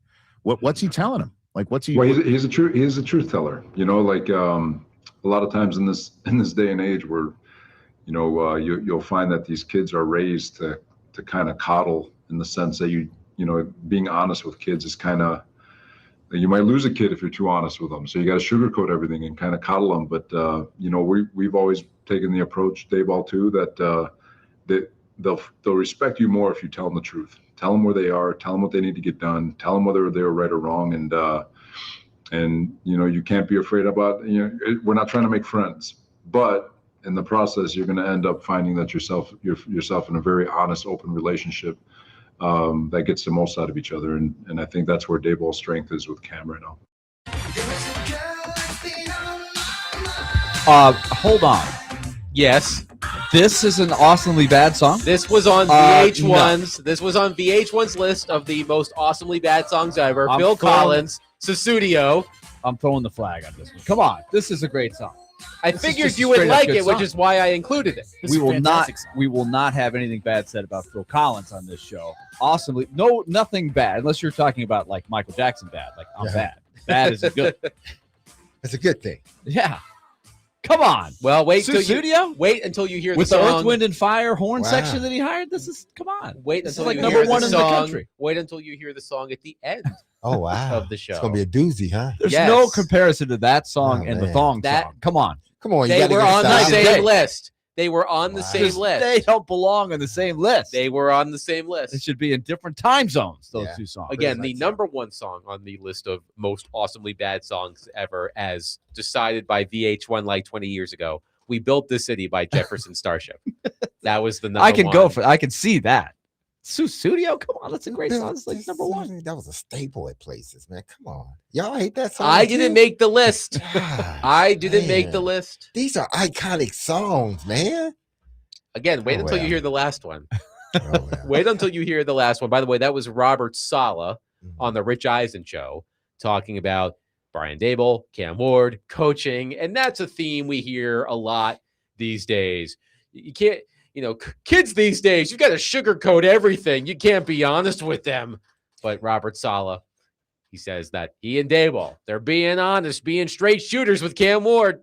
I don't think that you can't be honest with kids. I think sometimes you feel you need to package it in a way where they can accept it a little bit better. It's not like they're doing this and you're telling them, oh, you're great. And everybody knows that, no, that person isn't great. But this does fall in line with, I believe, what Blake Bedingfield said about Cam Ward and what the organization may need to start to be honest with themselves about. And I'm not saying that they are at that point, and I'm not saying that Cam Ward can only be Brock Purdy, but there is going to come a time where, and I think that's why Blake is more so. It's like talking to the coordinator in the organization than he is the quarterback, because the quarterback can think whatever he wants to think. Me as a coordinator and us as an organization, we know what we see. So it's either you think you're great and we see, or you're just okay. So now we got to cater everything to that. So, which means, yes, you were drafted number one. Yes, we understand what the implications of that is, but we actually have you in the building now. We're going through developing you. And maybe there comes a point where we just realize, if that ever happens, that your ceiling is more Brock Purdy than Patrick Mahomes. Then yes, as an organization, you have to be honest with yourself and put your quarterback on that road, because your team will follow behind. What I thought it was an interesting, just philosophical discussion there forget about the specifics of quarterback to coach, but the whole, in this day and age, you've got to almost retrain these guys who have grown up being the high recruits in a lot of cases. Hey, you're the greatest thing ever from your neighborhood. Let me shower you with all these benefits. And hey, you got an NIL now. You can get paid in high school. You can get paid in college. The coddled thing. I wonder how much it did evolve, and are coaches going back to, hey, we have to adjust because these guys have been coached a different way than maybe their generation was coached. What do you think of that dynamic? As far as the quarterbacks, I mean, no, as far as anybody, just general players coaching, in general, at the pro level, right? At the pro level, where you're not like in the past. It's like, hey, these guys are pros. I don't need to be Bobby Knight. I don't need to be Vince Lombardi.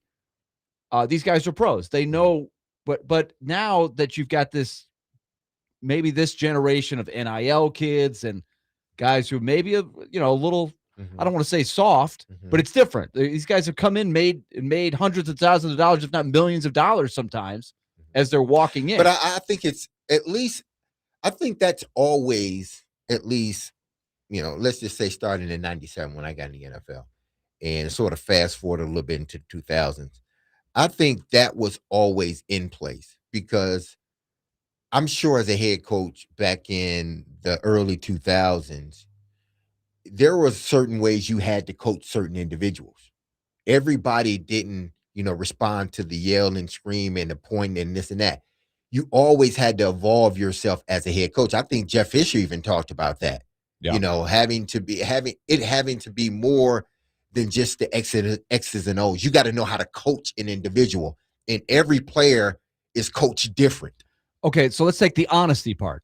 Adam, do you think that in college there are times where a coach is not, quote, honest because he's afraid that if I'm honest with this kid, he's going to leave?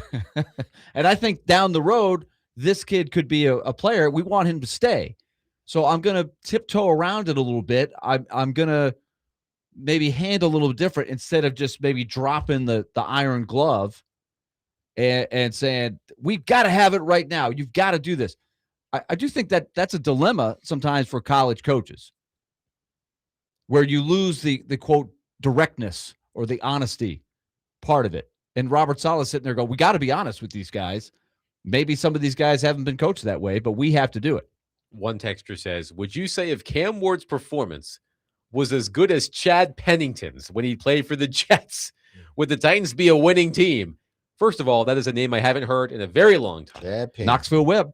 Chad Pennington. I've got to go to Chad Pennington's Pro Football Reference. He had a couple good. he was there for the Herm Edwards Jets teams that were pretty good. They whipped teams, They whipped the Peyton Manning Colts team one year in the playoffs. His best year, 2002, 8-4 as a starter, a 68.9% completion rate, 22 touchdowns to 6 interceptions.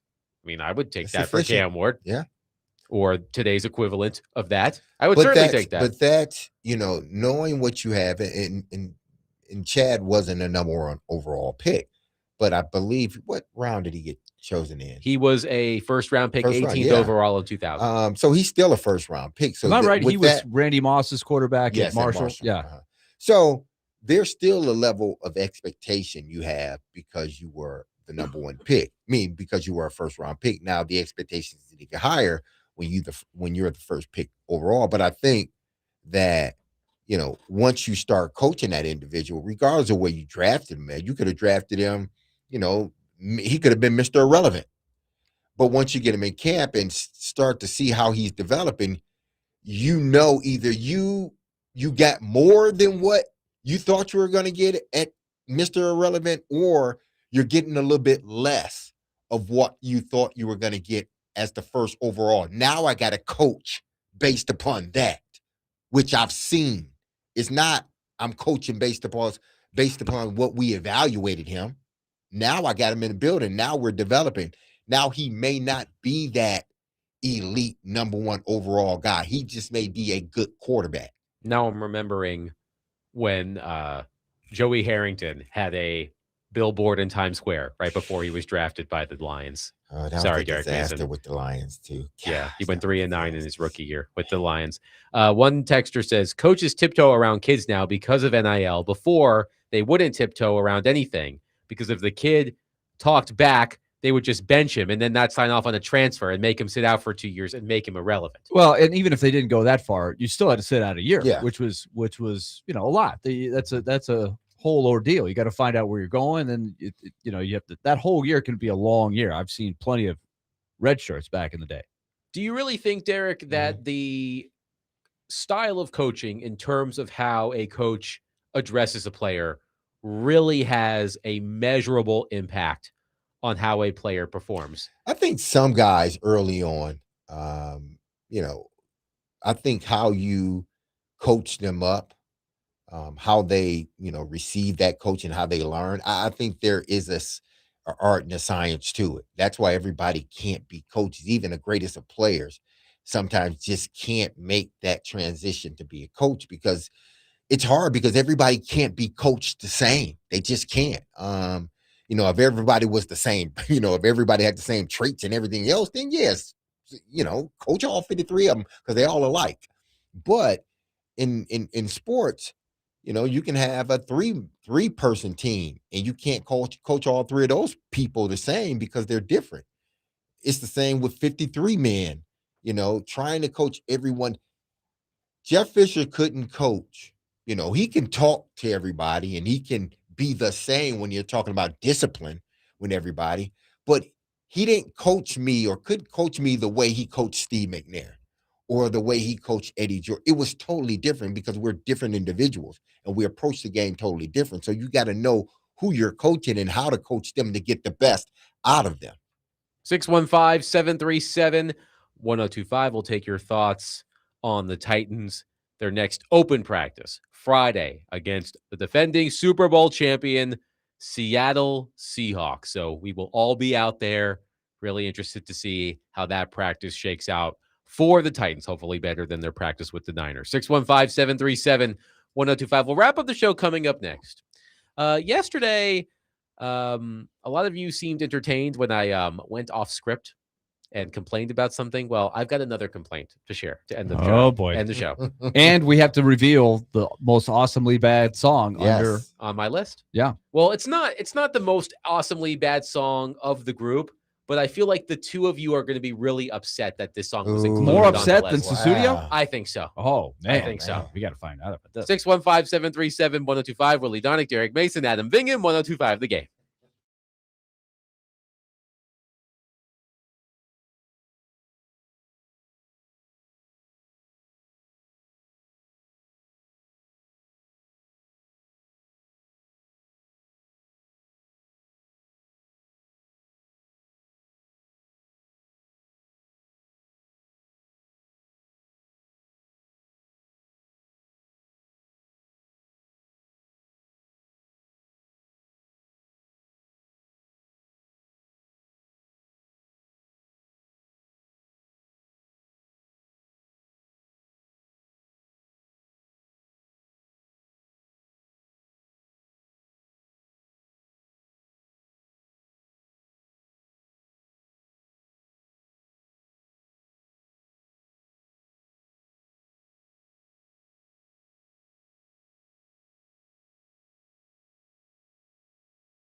Oh no! Shut your mouth.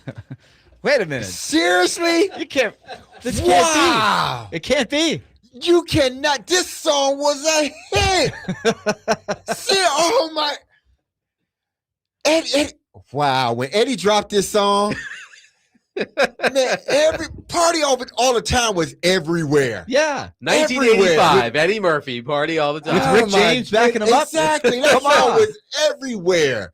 Come on. All right, let This me is give no- you. there's nothing bad about this Wow. song. Let me give Seriously. you. This is a good. That was solid. Exactly. Solid song. Let me give you the top 10 from 10 to 1 of VH1's 50 most awesomely bad songs ever. This list came out like 20 years ago. Number 10, Huey Lewis to the News, The Heart of Rock and Roll.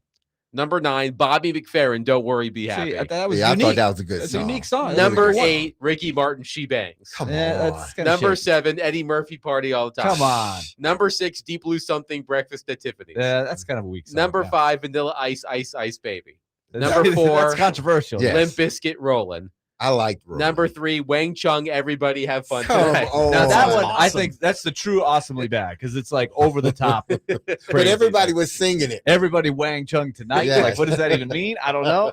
Number 2, Billy Ray Cyrus, Achy Breaky Heart. It's same genre there. Those two are Number matches. 1, Jefferson Starship, We Built This City. Yeah, that one. man. That one commonly gets up there on those. But I figured that Party All the Time would pop the both Come of you. on. That I shouldn't will be on say the list. that when in the days back in the 80s when the DJ, if you were at the school dance and they played that song, it cleared the floor. Oh, Everybody's out of there.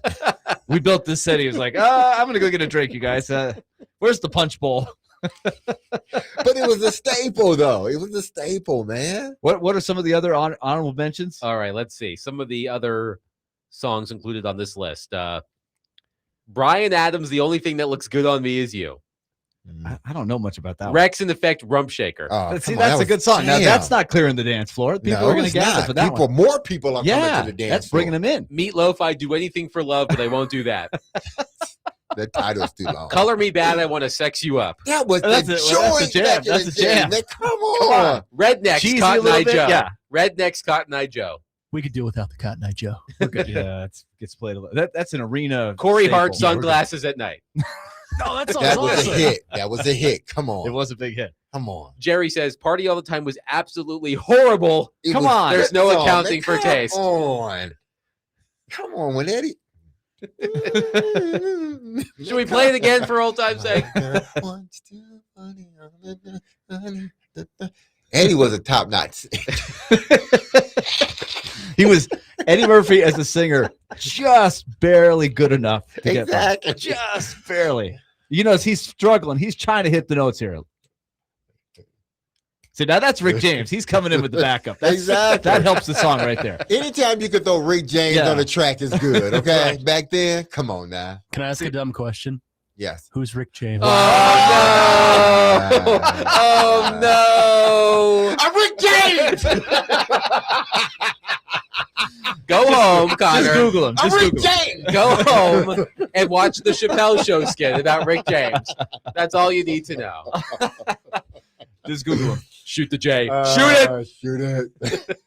Was that Prince? That was Prince. That was though. Prince. I'm sorry. That was not Rick James. Some of the best interviews of all time. Rick James. What did the five fingers say to the face? Slap. Cold-blooded. I think we can all tell the age gap going on here. Oh no, Connor. Oh no. Yes, go home and watch the Chappelle Yes. Show skit about Rick James. Oh, that's man. that's all you need to know. I'm Al Rick says, James. Now, Rick James, he did like to party all the Yeah, time. he did. indeed. Absolutely. In addition to Eddie Murphy's Girl. One in the song. texter said the Macarena is pretty bad. That is true. Al says, what about Mbop by Hanson? Not on the list. No, it's not. Yeah, those might be awesomely bad, both of those. But the Macarena, didn't you find In a good yourself way. getting up Oh, and yeah. dancing? Oh, yeah. So why is that awfully bad? It's Well, awesomely, it's awesomely bad. See, Yeah, now which means that's it's so bad see, it's that's good. the sweet Yes. spot. Yes, Like we yes. know it's cheesy, but we're going with it. We're all in on it. Josh says, Connor, you're fired. Sorry. I could say people that you three probably have no idea who they You're are. All right, absolutely name right. somebody. You're absolutely right. Okay, let's see. Do any of you know who Dylan Marlowe is? Nope. There you go. Mm-mm. Dylan Marlowe. Marlowe? Mm-hmm. Nah, can't say I do. He's a country singer. Okay. Do you know who? What was his name? I know Patrick Marlowe, the hockey player. Joshua Hello, Bassett. Marlowe You know who that is? from The Wire. Joshua who? Joshua Bassett. Oh, that's an old boy. Yeah. Yeah, old boy. You know who he is. Joel says, describe it. Joel Go ahead, says, Charlie. Let's hear it. The Predators absolutely used "We Built This City" for a pregame anthem one season. What? Did they? I don't remember that. Joel, give us. Oh, you know what they did? It didn't last very long. There was a lot of because it was awesomely bad. It was awesomely bad. There was a lot of back and forth on that. I think they moved on quickly. Okay. Well, you're right. I don't. Wait, who's the third guy besides Josh Bassett? I didn't come up with a third one. Give me a second. Okay. Well, in the meantime, yesterday, Josh Baskin was Tom Hanks's younger self in the movie Big. Is that who you're talking about? Josh Baskin? Not even close. Yesterday, I went a little off script when I complained about people who are willing to sacrifice friends and family in order to watch college football all day on Saturday. And it got me thinking, about other things that bother me. And when I'm annoyed, I even said this today as I was taking my kids to school and some jerk would not let me merge, although I clearly had my left turn signal on. I said, what are we doing? So that's what I think when I'm annoyed. What are we doing? Mm-hmm. And here's another edition of What Are We Doing to end the show. Yesterday, I was in the Rivergate area. And as I was going to where I was going, I noticed across the street a sign for Spirit Halloween on August 18th. Ooh. August 18th. Man. What are we doing? Why do we need a Halloween store more than 2 months before Halloween? Man. What are we doing? I am very much against skipping through the months, skipping past holidays. For example, I've said this before. I'll say it again.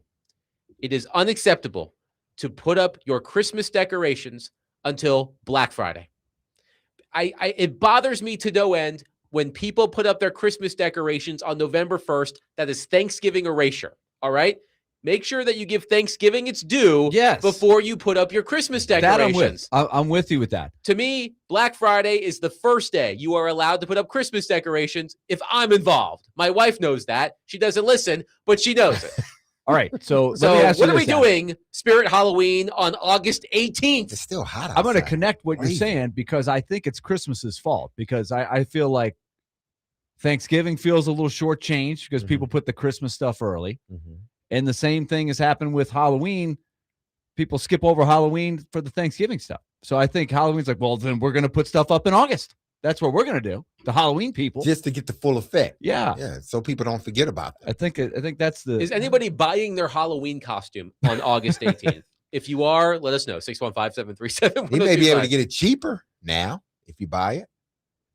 But we all know that when you're getting ready to go get something come what? October, beginning to mid-October, everything's gone. August is early. Everything's gone. Well, that's what Spirit Halloween does. Mm-hmm.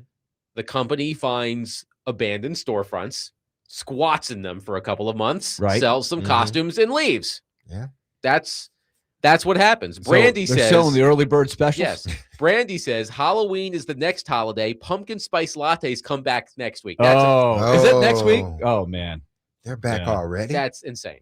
That's insane. Okay, one texter may be talking me off the ledge. One texter says, I've helped put together one of those stores before. It takes at least a month to get it set up. Okay, but still, I mean, okay, if it opens at like mid-September, I'll allow it. I'll allow it then. But I saw the sign, and I was like, you can't be serious. You're opening up the Halloween store now? Yeah, they want their time, man.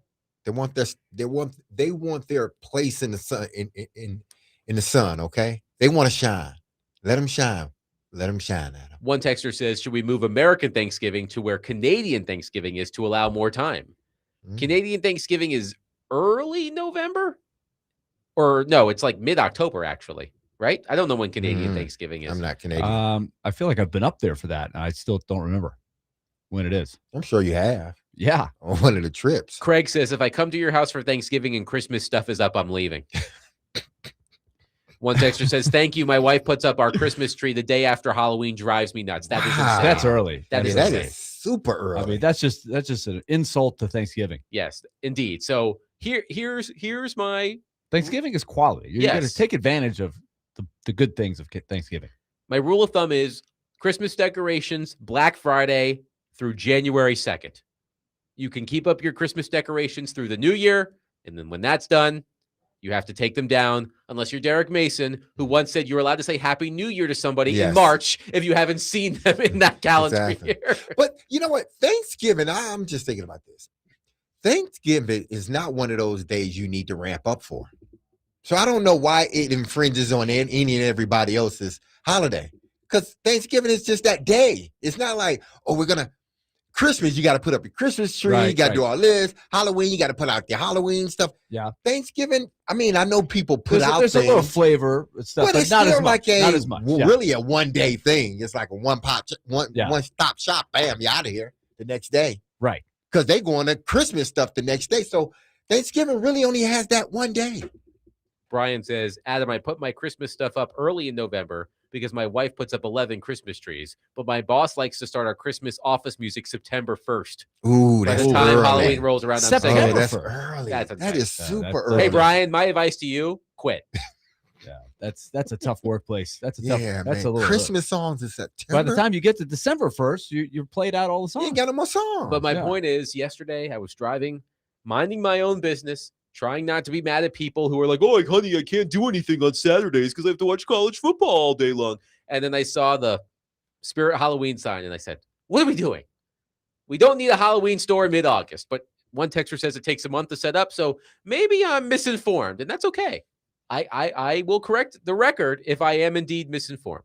But I saw the sign. I said, guys, it's like 8 weeks until Halloween, maybe even 10 weeks until Halloween. We're not doing that. They're getting you ramped up, man.